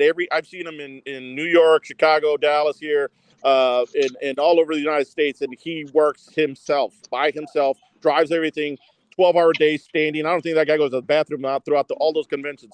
He's an amazing guy, and I 100 totally respect that grind. And what he puts out, what you're gonna get, is an amazing watch. And look, I'm not trying to solicit for him at all, but those are quality stuff that I like. Yeah, that beautiful meteorite dial. Yo, that's $850. That's $850. Dang. And that's not even out the door. It's called the Martin 187. Was used in World War II by U.S. Oh man, there's a whole story behind this. Yes, all of this stuff is. I mean, he is a Ravens fan, so I don't know if we want to go through that route, but he has a story behind all of his products and so much. Yeah. Okay, so I'll tell you guys this because I look at the specs. This has a titanium case, 1200 HV. This thing, the Vickers is there, bro, and that's what you want, especially with a titanium watch, so you don't like beat it up. Punching in at $850 with a Salida movement, and again, these are micro brands, and they're doing the things that, like, if you want. So, Godfather, we've asked. I've said a million times before. Give me a 1953 40 millimeter with a high beat movement in it, sapphire crystal. Intensify the loom. That's one thing that Invicta has yet to do. Will intensify the loom. I need that loom to last throughout the night. Oh yeah, kind of like Aragons, man. Like Aragon, bro. Like if Wing, bro, where's my watch at? Hey, that 3D loom is off the hook. Bro, yep. this watch, a quick shot of it. This watch right here was $200. It was what? I mean, I'm sorry, $179. You put the little coupon in, you knock it down, you're getting this watch for about $150 or whatever the case, shipped to you. And the loom on it is amazing. The actual design language is amazing. I opted for this bracelet, which pushed me to $190 with the bracelet. It got an NX35. It's automatic. It's a great watch. 40 millimeters. Can't go wrong, man. You can't go wrong with the. With anything under $200 with that specs, you can't go wrong. The watch. Oh, wait a minute. Did I fail to mention? It has a helium escape valve on it. Yep. The thing is, that's always dope. That's always dope. It's a nice watch, man. But like, there's so many. That's always dope. And this is, and you know what? And anybody that's watching this on replay, one of the biggest takeaways honestly, I don't care what channel you watch. I don't care how many viewers a big channel got. You have to make that determination for yourself. I watched a video 2 weeks ago where a guy thought he wanted the Grand Seiko. Mhm. He bought the Grand Seiko and found out that he didn't like it. It didn't fit right. He tried to sell the Grand Seiko and he took a hit on it, right? Mhm. Was upset with it, and he ended up getting a lesser watch that he fell in love with. Yeah. And I'm like, I get it. Again, I'm not here to discredit any YouTuber. I don't care how big or how small. I'm not discrediting anybody for what you like. Mhm. All I'm saying is you have to at least try it out, test it, look at it. I mean, look at the pictures, especially. I don't care if you're about to spend $50 on a watch. Don't just blindly run into the watch like, it's cool. I'll get, and you get it home, you like crap. And you got to waste your time sitting in the back because you don't like it. Yeah. Yeah. Like, do your research, man. That's all I'm saying. Do your research. Do your homework. Do Hey, your homework. On those Aragon watches, do they what is the lume that they use in there? I know. The Tritnite. Is it tritium? Yeah. Well, Well, that's Tritium just is on cool. the on the T100s and the Yeah. you know what I mean. but I think Cliff, don't they? I think they use it on most of their watches, from what I can tell. That's No, that's what I thought. There's a That's difference awesome. between the Tritnite and the Tritium. Tritium are Okay. Yeah, exactly. Yeah, and the Tritnite is basically like a coating that most companies Right. use, but it's a different type of Tritnite that will last longer and stuff like that. Now, Yeah. I like and that's what they use. That's what they use on most of it. I would say what Godfather 90% of their watches. right, but there's different levels of that, different companies, Yeah. different levels. Now, I For prefer sure. the Tritium tubes because Me too. they last a whole lot longer and doesn't require any type of charging and stuff like that. Now, the only thing I don't like about the Tritium 2s, they do light, like you say, Godfather, but you can't make them light any brighter, though. You know, you can't put a light on them and make them brighter. No. No, You but know, they're gonna that's shine. the only thing I don't like about them. But They're gonna shine for 20+ years with no light. Yeah. but you know. I mean, Yeah. but see? Aragon. But if you could put a light on something and make it shine brighter, you know, that's the fun of it. You know. Luminova. Yeah. Well, so here's the deal, Felix. You got to understand with tritium tubes, the tritium tubes at the T25, those are the lowest grade or lower grade. The T100s are definitely a lot brighter. And the thing about it is you have to get your eyes adjusted to it. And then the brightness comes as you're through the night because those are actually used for tools. You know what I'm saying? So I would use that when I was in Iraq and I had tritium tubes. You know what I'm saying? That's because I'm doing night missions. Yeah. When you sit in there, you have to get your eyes acclimated to that. Right. Yeah. You know what I'm saying? And then you don't have to shine nothing. And I guarantee you, it's going to be bright. You'll be like, oh, okay. It'll be good. So you have to actually get your eyes adjusted to it. Okay. All right. I hear that. Yeah, it'll be good. So Joe. There he is, Joe. About time, Joe. Joe, about time. I'm like, oh, damn it, Joe. Me and Joe is a team, whether he knows it or not. We got a whole basketball team here. We got a whole basketball team. Oh yeah, we do. No, we don't, Joe. Somebody's got to get kicked off. There's only 5 that gets on the court. So who we kicking off? I'm too damn short to play basketball, so I'll sit out. But you know what? They doing that with LeBron and Michael and all that. If you look at TikTok and all that, you know, who's your top 5 and stuff like that, you know. Just funny. Who cares? Michael Jordan is always going to be my number 1 because I grew up with him. You know what I'm saying? I'm 52 years old. I grew up with a man doing spectacular stuff compared to whoever grew up with LeBron doing his thing. They're going to consider LeBron being number 1. So he's definitely my starting 5 too. Yeah, for real. You have to give it up to him. Israel. So that you want me to be a moderator between It's Complicated and Fat Cat. That would be hilarious. That would be. I'm to be honest with you because I know those two hate each other. They gotta I actually try like to stay out really of the way of telling you. anybody. I don't want no beef with nobody. You know what I'm saying? No channels, but I would take that on though. I would actually take that on. I mean, I'm being honest to tell the truth. Yeah. And you know what? And I will say this because I've heard this on YouTube. When we're talking about the quality of watches, when we're talking about, you know, like, hey, I've heard this said, there's no difference in the quality of a watch versus Rolex, right? And I've seen a Rolex broke down with the parts and stuff. I see what Rolex, and even though they got a machine putting it together, I've seen what goes into that. I've seen what goes into a cheaper watch. And I'm telling you, the finish is different. It is different. There are different quality to watches.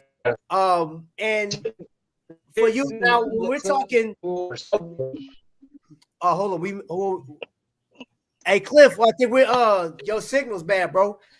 So when it comes down to, I'm in the office. that's $20,000, $50,000, or $100,000.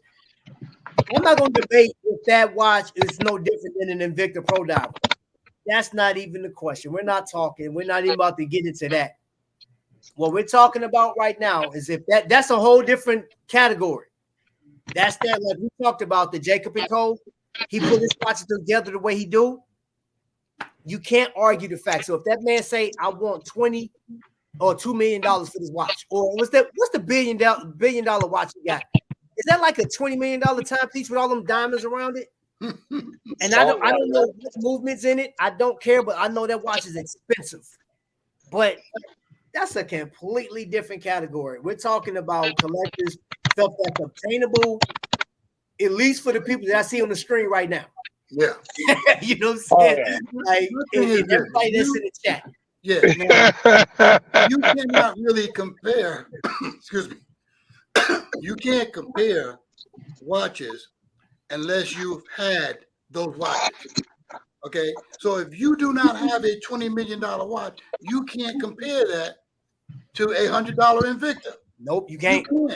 You cannot go on air, on YouTube, or anywhere and try to talk about those watches because you have not had that $20 watch. You know, that $20 million watch. So you can't do that. So come on, people. Yeah. Let's think. Let's get, get some. Unfortunately, there are people that they think they can compare that. So that's unfortunate the time we live in these days, but it's fun fodder. You know, people. I mean, Paul, who are these people? Because they love clickbait. Are they just watching it on TV, or they just watching a picture of it and they got that $20 watch in their hand? Is that how they're doing it? I have no idea, but I saw some young 20-year-olds look at 17 different videos in 1 minute, so I don't know how they do it. Bro, listen, Paul, I'm telling you, I was sitting there. I literally did a video today that I'll be dropping after, probably tomorrow. But I literally watched these young girls sitting over there, and they went through so many videos. I was like, what the heck? One girl's like, hey girl, you see this, blah, blah, blah, and they talking like, and then she scrolled and she was on another one, and I was like, there's no way I can follow what y'all crazy. Yep. Speaking of that, we've been guys. Yeah, man. All right, Cliff. Yeah, Cliff. I've been fortunate to have been collecting since the mid '80s, and my families have all been collectors with my family. I have 3 sisters that are collectors as well, and a brother that's a collector, and my family have all been collectors of watches. And one thing that I've always tried to, press the issue on is definitely get that involvement with young ladies as well. I have a couple of nieces that are, within the 12 to 20-year-old range, and they've piqued that interest as well. And getting them involved too. I think that's one thing that's going to be healthy for the community is definitely bring in that female crowd and bring in that opportunity for them too. But definitely support it, to support that opportunity as well. And unfortunately, the watch communities, especially towards women, really push the issue on fashion.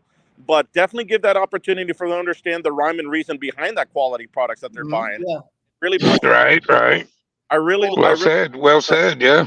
I really love to support the women YouTubers out there who really push that issue, because that's definitely going to be a success going forward with this hobby. Right. I've only seen so far. I've seen 4 women that's done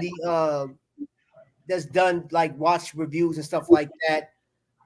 There's one girl that actually used AI for her. Like, you don't even know what she looks like. Well, I know what she looked like. She showed her picture before, but she used mostly AI to and I think is very unique. But that is a realm that, you don't get a lot. And I would like to see more ladies do it. You know what I'm saying? Because they have opinions. They look at stuff a little different. And I know Cincinnati Watch Company is working on a female line. There's another company. I can't remember who it was, but I know that is something that is dope, because you think about husband and wives. A lot of husbands collect watches, the wives don't, right? And they're like, this is stupid. Until, like, if you broke it down to them, explain to them, they may very well get into it. So now you guys are in this hobby together, and that is a great technique. So, like, my wife hated watches. She didn't care about watches. She was more of a purse person. You know what I'm saying? And she jumped into watches. I think she got more watches than me. I think there's also pressure, to really from the consumer side, to really push the issue with big name brands as well, because Longines supports Jennifer Lawrence and a couple of actresses that are amazing.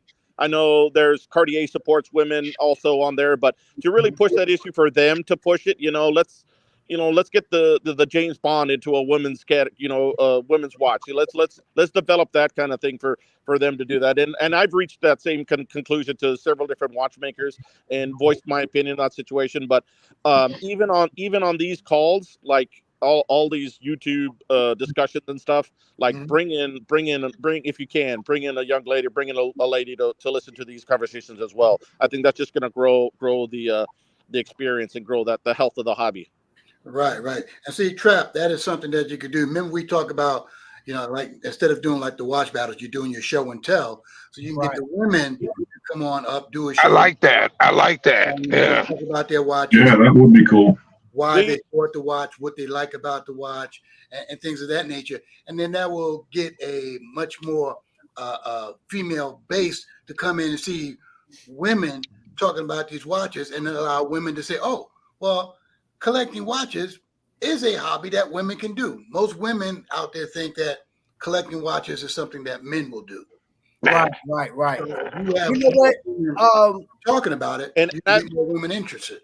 And along those same lines, I've had that opportunity to develop, work with Peter over at Jack Mason, and we actually did a watch event at my store. But I also fostered the fact of having female wit there as well, because one thing is, it's hard to have one women come in with 40 dudes there looking at watches. We fostered along with the women's organization to have them in there at the same time. So that was kind of a helpful, scenario too. But doing those opportunities that you can develop, a growth segment of your channel, definitely have it predicated towards an inviting scenario. Have a woman guest on, or have opportunity to have some women's watches there to really promote that. But yeah, that's an awesome venue to go through, and I think it's really neat to see when you can help everybody, especially youth too. Yeah, definitely. Yeah, because you don't want this to die, man. Like, you know what I'm saying? Because the thing about it, if you look at it right now by the numbers, smartwatches are killing the sales. I mean, because Rolex is at the top. I want to say Cartier is next in line, and then maybe Omega. As far as what? Sales, yeah, per year. Okay. All right. I know Rolex is at the top, and I know even Fossils are the top 10, I believe, but I love Fossil. Fossil. What it is, if you compare that to like smartwatch sales, is no comparison. Everybody's going to that, man. I know some Invicta collectors that stopped collecting, and they have smartwatches and stuff like that. And I know some people asked AL to go to smart. We never thought that he went to digital watches. But the whole point though is, we have millions of people that collect watches yearly, whether they're attached to this group on YouTube or social media, or they are, like I said, department store shoppers. But that is a dying niche. because your grandfather, a lot of people's grandfathers are gone. Those watches are passed down. And the saddest story I saw was this grandfather had been collecting watches from World War I. And like, these are like some of the first watches that Americans were able to see that came from Switzerland. And their grandson got a hold of it and sold all of it. Sold every stitch and caboodle.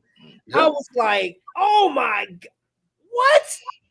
I'm like, dude, that's a no-go. Why would you sell that? You have watches from the 1800s, like the beginning of some watch companies. Sold all of it. Wow, that's crazy. And I said, oh my gosh, but there's no value in it. They don't understand it. Correct. And like, I had to tell my son how to read a watch. He was like, how do you tell time on it? I was like, I didn't do this in school.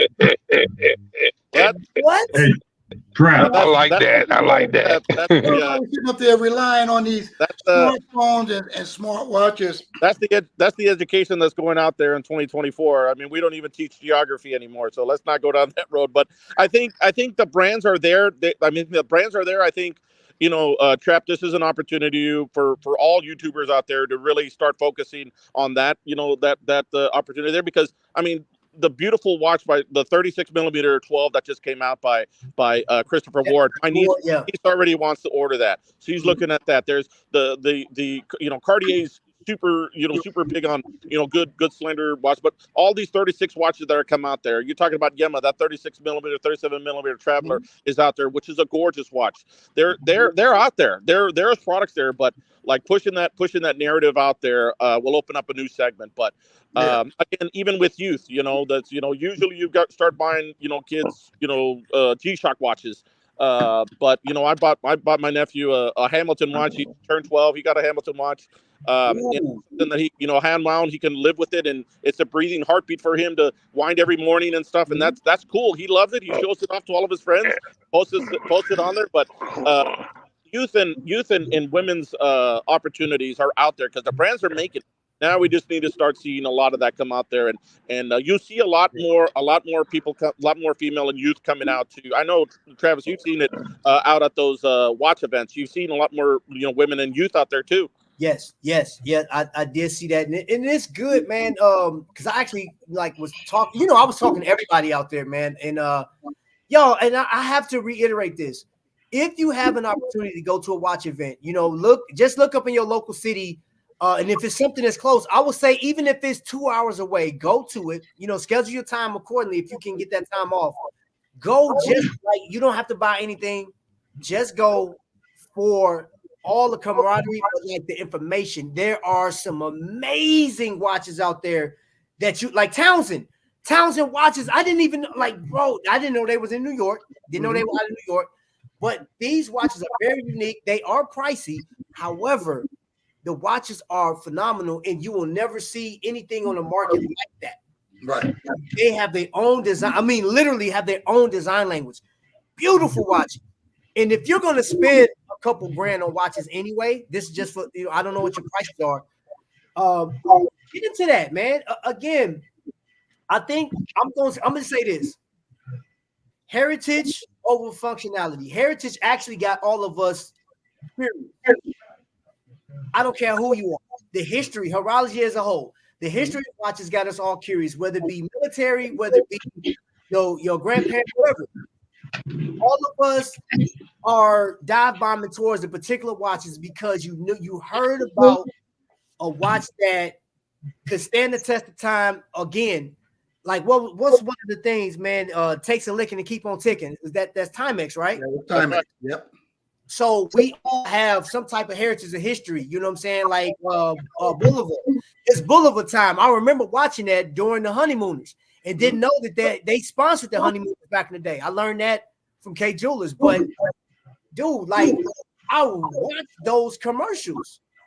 So Boulevard has a place in my heart that, and that'll probably be but again, you like that new meteorite dial they came out with on their lunar pilot?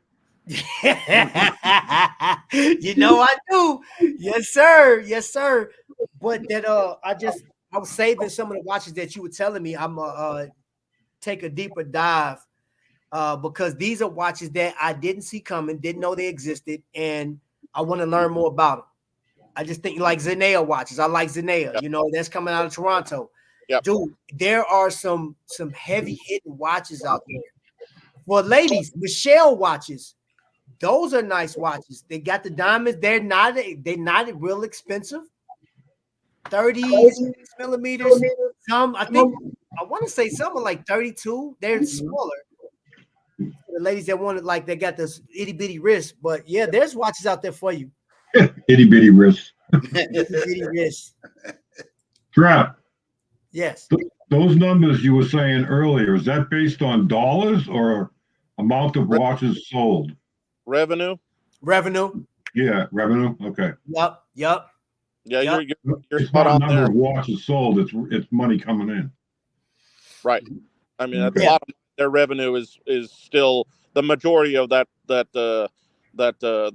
holding of the watch sales have all been, you know, Rolex obviously in the top tier and of that profit shares right there.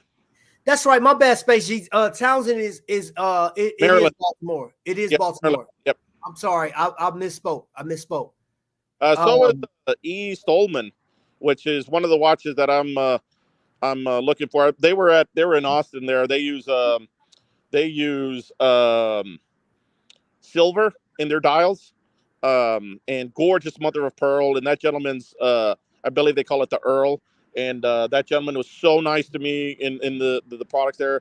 And their leather straps are 100% the best leather strap I've ever held in my hand. And it's a quality watch that you speak to. He only makes 50 of them, and you speak to the owner right away, and it's a gorgeous watch. So yeah, they were East Stolman they were there in Texas, wasn't they? Yes. Yeah. Okay. Hold up. That's one of their watches right there. Yeah. Oh, that's nice. Nice. Gore. I mean, just that's a mother of pearl, a black mother of pearl, but they use Their mother of pearl is on fire. Listen, Godfather, you know how we bragged about how Invicta mother of pearl is? Mm-hmm. Invicta ain't got nothing on this mother of pearl. It's almost like it grabs your eyeballs and pull you in, bro. Yeah. Like I'm like, God, dude. It's It tricky. is. It's like if you don't smoke, if you ever smoke weed, you know what I'm talking about. For real. Yo, okay, what I Oh man. I'm not able to answer that on a live stream. Yeah. No, Hey, look. you're 100% correct. That thing is mesmerizing. It is just a piece of art. It is a piece of art. But I had a question for you, gentlemen. And I'm not necessarily really big with the Invicta products, but is there a huge modding community in the Invicta world? You know what's crazy? Some people actually started their careers off of modding Invicta. Mhm. So yes, there is there's a Facebook group that has a number of modded Invicta. They were modding the Pro Divers. They were turning them into baby Rolexes.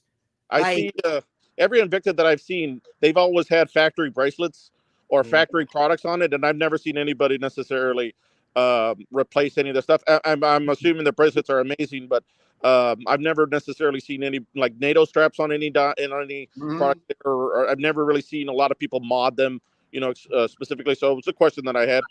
Oh, Yeah. I've bought a couple. Travis Trent. yes, he used to make He the leather. does straps and stuff like that. He does amazing jobs with the straps on the Invictus and everything. It's him and there's somebody else that does Scrap straps. Yeah. Straps. Yep. Okay. He's out of California, I believe. Yeah, I think he's out of Cali. Mhm. Yeah, so yeah, there is a big modding community. There definitely is. But the thing and we're coming right back in full circle. I think some people do fail to realize how important it is to embrace this whole thing as a whole. I think sometimes we can't get caught up in the hype, which I have, man. I got caught up in the hype. I bought a PRX. So I avoided the hype early on because there were some other watches. So technically speaking, I really didn't get caught up in the hype. I just waited my time. I got the watches that I wanted. which were a ton of micro brands. So last year was my micro brand kick. I went nuts with micro brands last year, and I don't regret saw it. You saw it, bro. Like, it was like, dude, and I stand on it. I stand on it. So anybody that's not jumped into micro brands, I know some people that refuse to come outside that Invicta gate. I'm telling you, let me put it to you like this. We've all spent thousands of dollars on Invicta, and I'm not telling you to walk away from it, but I'm telling you this: some of the watches that you want Invicta to do, some of the bills, there's a micro brand that's doing exactly what you want. Exactly what you want. The meteorite dials, the finishing, the dials, the very unique design language, they are there. And even some of them have the size. Was that Troubadour watches? Troubadour.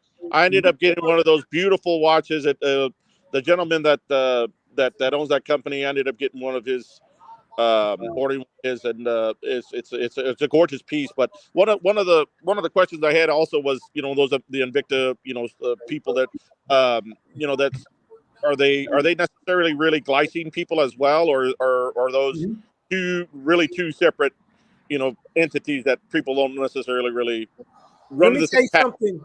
I'm gonna tell you something about Invicta collectors. Anything under the Invicta umbrella, okay, they with it.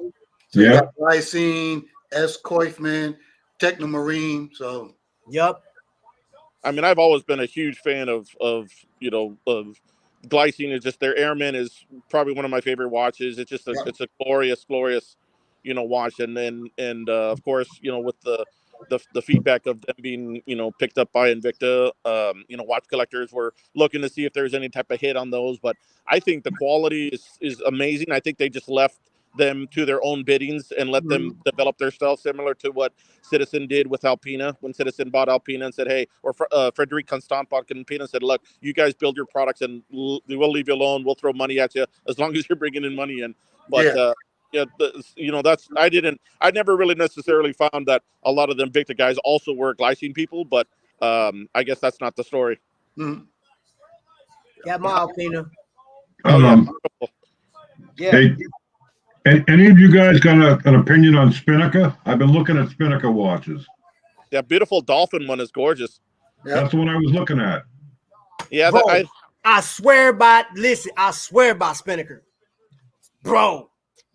Yeah, I got a Spinnaker at the Wide Enough Fair in Chicago, and it's you could tell that it's quality stuff. But I really like that dolphin one.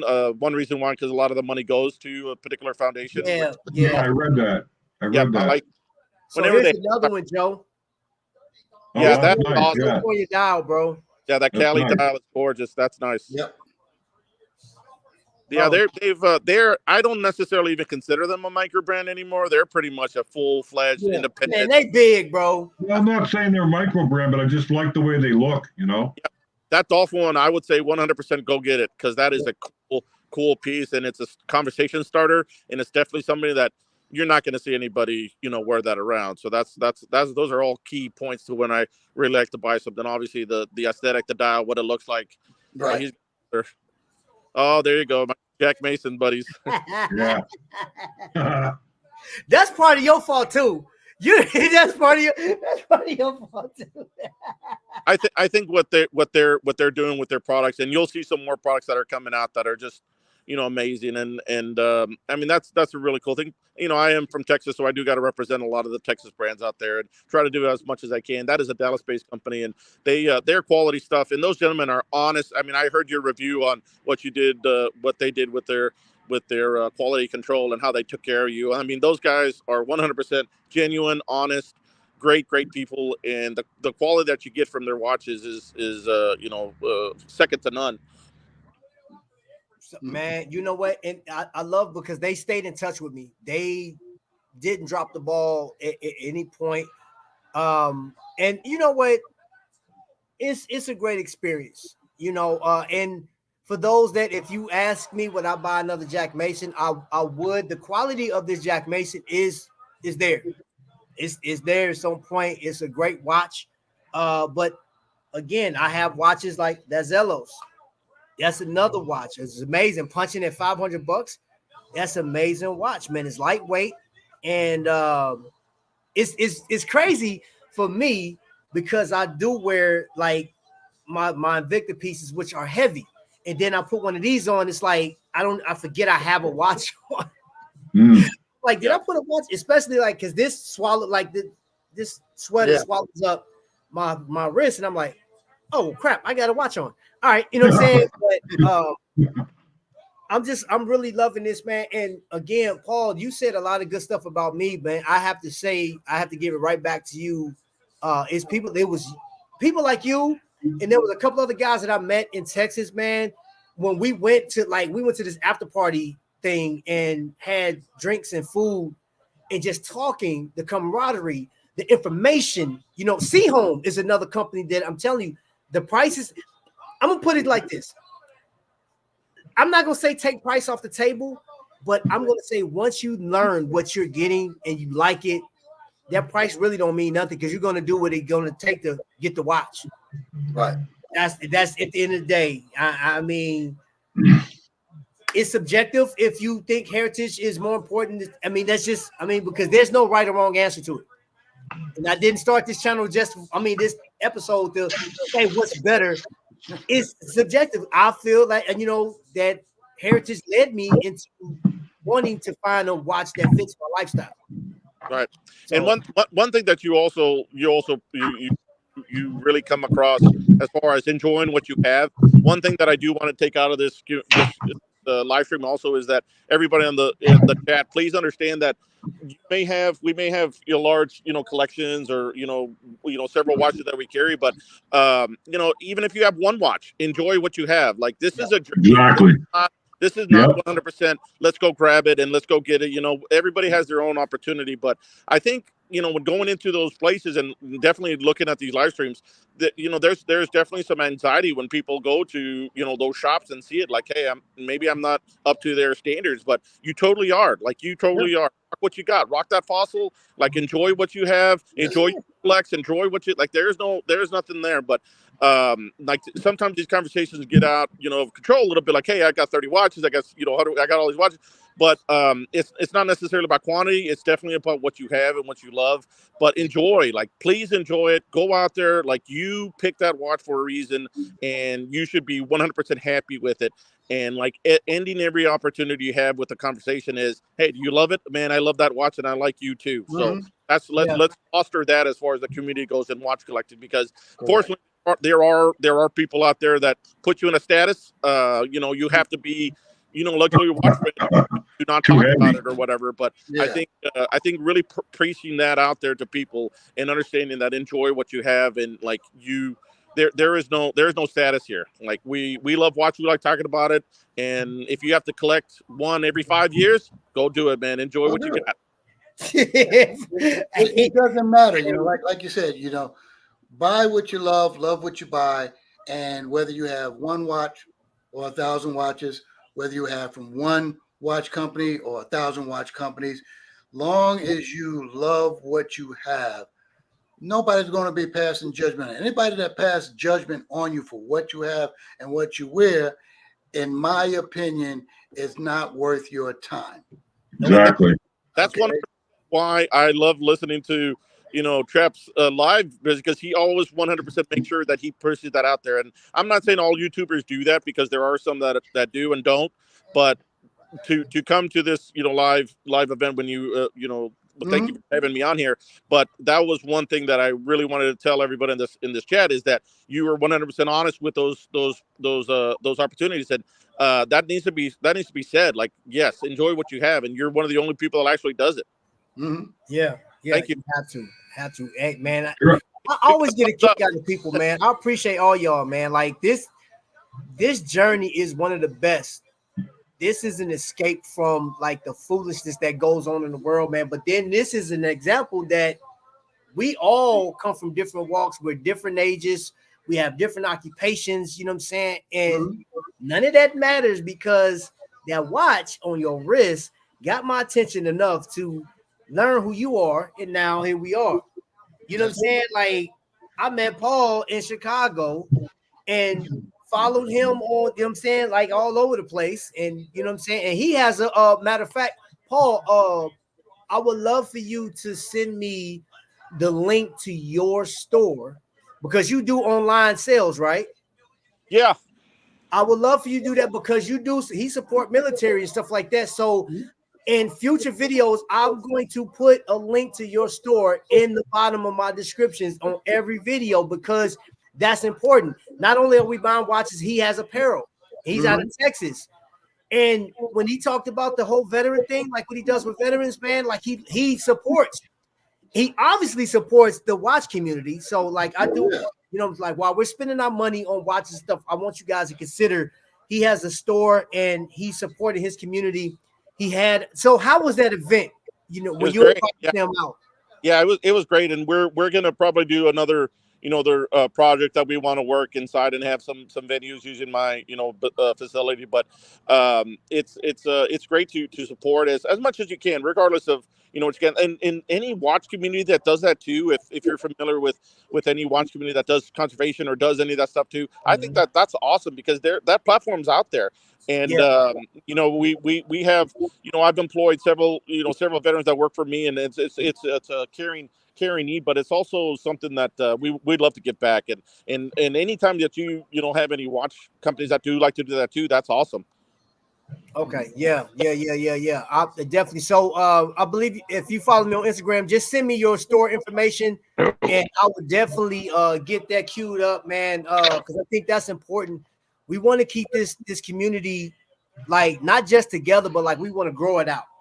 We want to grow it out because there's a lot of negative crap that's going on, a lot of foolish acting people, man.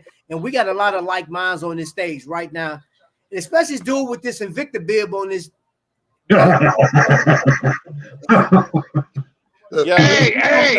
Trap, hold on, Trap, Godfather, look, I actually got it around my neck. Remember earlier I was tucking it in my shirt, but see, you know what I'm saying, that's what I do, man. I'm real with it. Yeah, but be honest, man, I mean, come on now. I know every single one of y'all, we all big guys. I'm a big fella. Trap, you're a big fella. Godfather, you're a big fella. You can't tell me there ain't been times where you eating and it gets on your shirt. Come on now, we can use we can use the Invicta tote as a bib. Bro, you act like you about to go to Golden Corral tonight or something, bro. Those are shut down.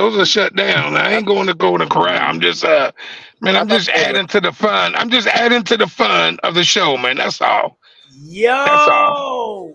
Hey. So that's funny that you asked about a modded community. Dad Mods Watches is in the building. You feel what I'm saying?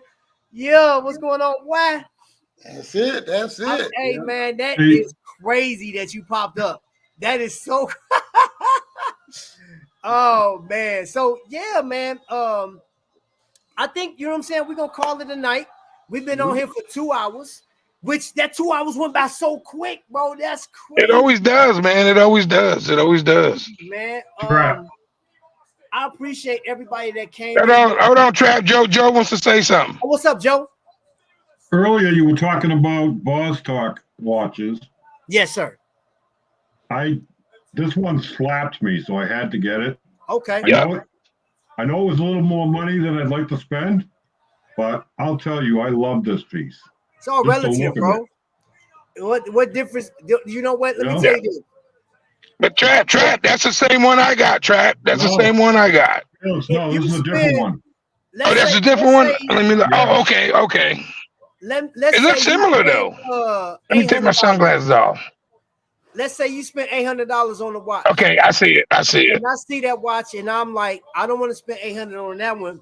I'd rather go get 2 spinnakers for that. That's what I want to do. That's what I'm saying. You wanted to go spend that, and guess what? It looked good on your wrist. You got it. I'll congratulate you because you got a watch that fits your criteria, fits your lifestyle. So that was my whole point. Yeah. And Felix, this is the one we got, Felix. Yeah. And I just got mine yesterday. Yeah. Remember, Trap, me and you talked about it the other day. Yeah. But yeah, that's the one. That's the one. So you got, hey, but so Joe, when we ordered the one that you just showed me that we both got, that was the first one. Yeah. So you another Vostok since then, Yes, I did. right? Yeah. Yeah. Okay. All right. Always a But step all I'm ahead. saying, though, you got that young Aragon and that Zellos, boy. Woo! Oh, yeah. What? Well, there you go, Trap. Here you go. Man, boy, I'm talking about these things is hard, man. There you go. Yeah, and you got that. There you go. There you go. Yeah. Ain't nobody ahead of Joe. Ain't nobody ahead of Joe. I give Joe that. Ain't Hey, man, look. nobody ahead of him. And then we got the mystery case coming in. All three of us, right? Yeah. Godfather, did you get it? Godfather? No, I didn't get it. Okay. All right. So The one you guys did the review on earlier, that's the version I have, that color there. yeah, you know. Oh, what? wow. I got your That's text sweet. message. I got your text message. So, for a future show, what we're gonna do is, when that watch comes in, I'm going to do a live unboxing and Which one? The mystery box? So Okay, when I go live, I'll do it on the week. I don't care like who gets the content out first. I'm gonna wait for everybody to get theirs, and we're just gonna unbox it live. Like I've never had. Oh, that'll work. So me, you, Joe, who else? Yeah. Who else got anybody that's getting a mystery box, we're gonna have a mystery box party. That'll work. That'll work. Sounds good to me. So yeah, let's. Yeah. So other than that, You know everybody's gonna tune in for that. So we're gonna close there. Godfather, Joe, Felix, and my man Paul, all the way from Texas. You know what I'm saying? The Lone Star State. But he shot town from the heart. You know what I'm saying? I appreciate you guys for coming on. I appreciate everybody in the chat for chiming in. If you made it this far in the replay, hey, you a soldier because we 2 hours in. Even if you fast forward, I ain't even tripping. But my thing is, enjoy what you collect. Enjoy your lifestyle, man. If you are basing your life around these watches and getting views and likes, and that's how you are winning, you need to stop. You have to value yourself first. You know what I'm saying? Yep. And then value the friendships that come along with it. You know what I mean? And I would recommend that you talk to somebody in your area because you need some help. We get there. We get and there. you know what? Hey, Trap, what you saying that I think like me, you, Godfather, Joe, Paul, we've done that. So we've done that. So I will share this with the whole group and anybody for the millions that's watching at home and that's gonna watch on replay. I've spent 16 years in counseling, man. The military, I have a lot of issues, and I'm not ashamed of. I've been in counseling for 16 years. I stayed with a counselor. I talk to my counselor on a week-to-week basis. So I know the value of having that. You know what I'm saying? So if you're basing on, if I buy this watch and it's expensive, no, you're not. You'll get clowned before you get love. Yeah. Being honest with you. You know what I'm saying? So value yourself, value your friendships, man. These people, everybody that got on this channel right now, appreciate y'all, man. Paul, you welcome here anytime, Godfather. I mean, yeah, Paul, it was good to talk to you, Paul. Good to meet you, Paul. Y'all thought Godfather was sitting in his living room. Godfather's actually sitting over here. No. I know that couch. I know that chair he's sitting in. Yeah. So with that, man, you guys have a great night. Thank you guys for making this a memorable night for me. One of my best lives ever. You know what I'm saying? Peace. Absolutely got love for everybody here and those that are watching at home, man. So until the next Lightning Strike, y'all be blessed. Peace. All right, Trap. Peace out. I'm hitting this screen like it's touchscreen. My computer ain't touchscreen. Peace out. Hold on. What's mine? End the stream. Let's go.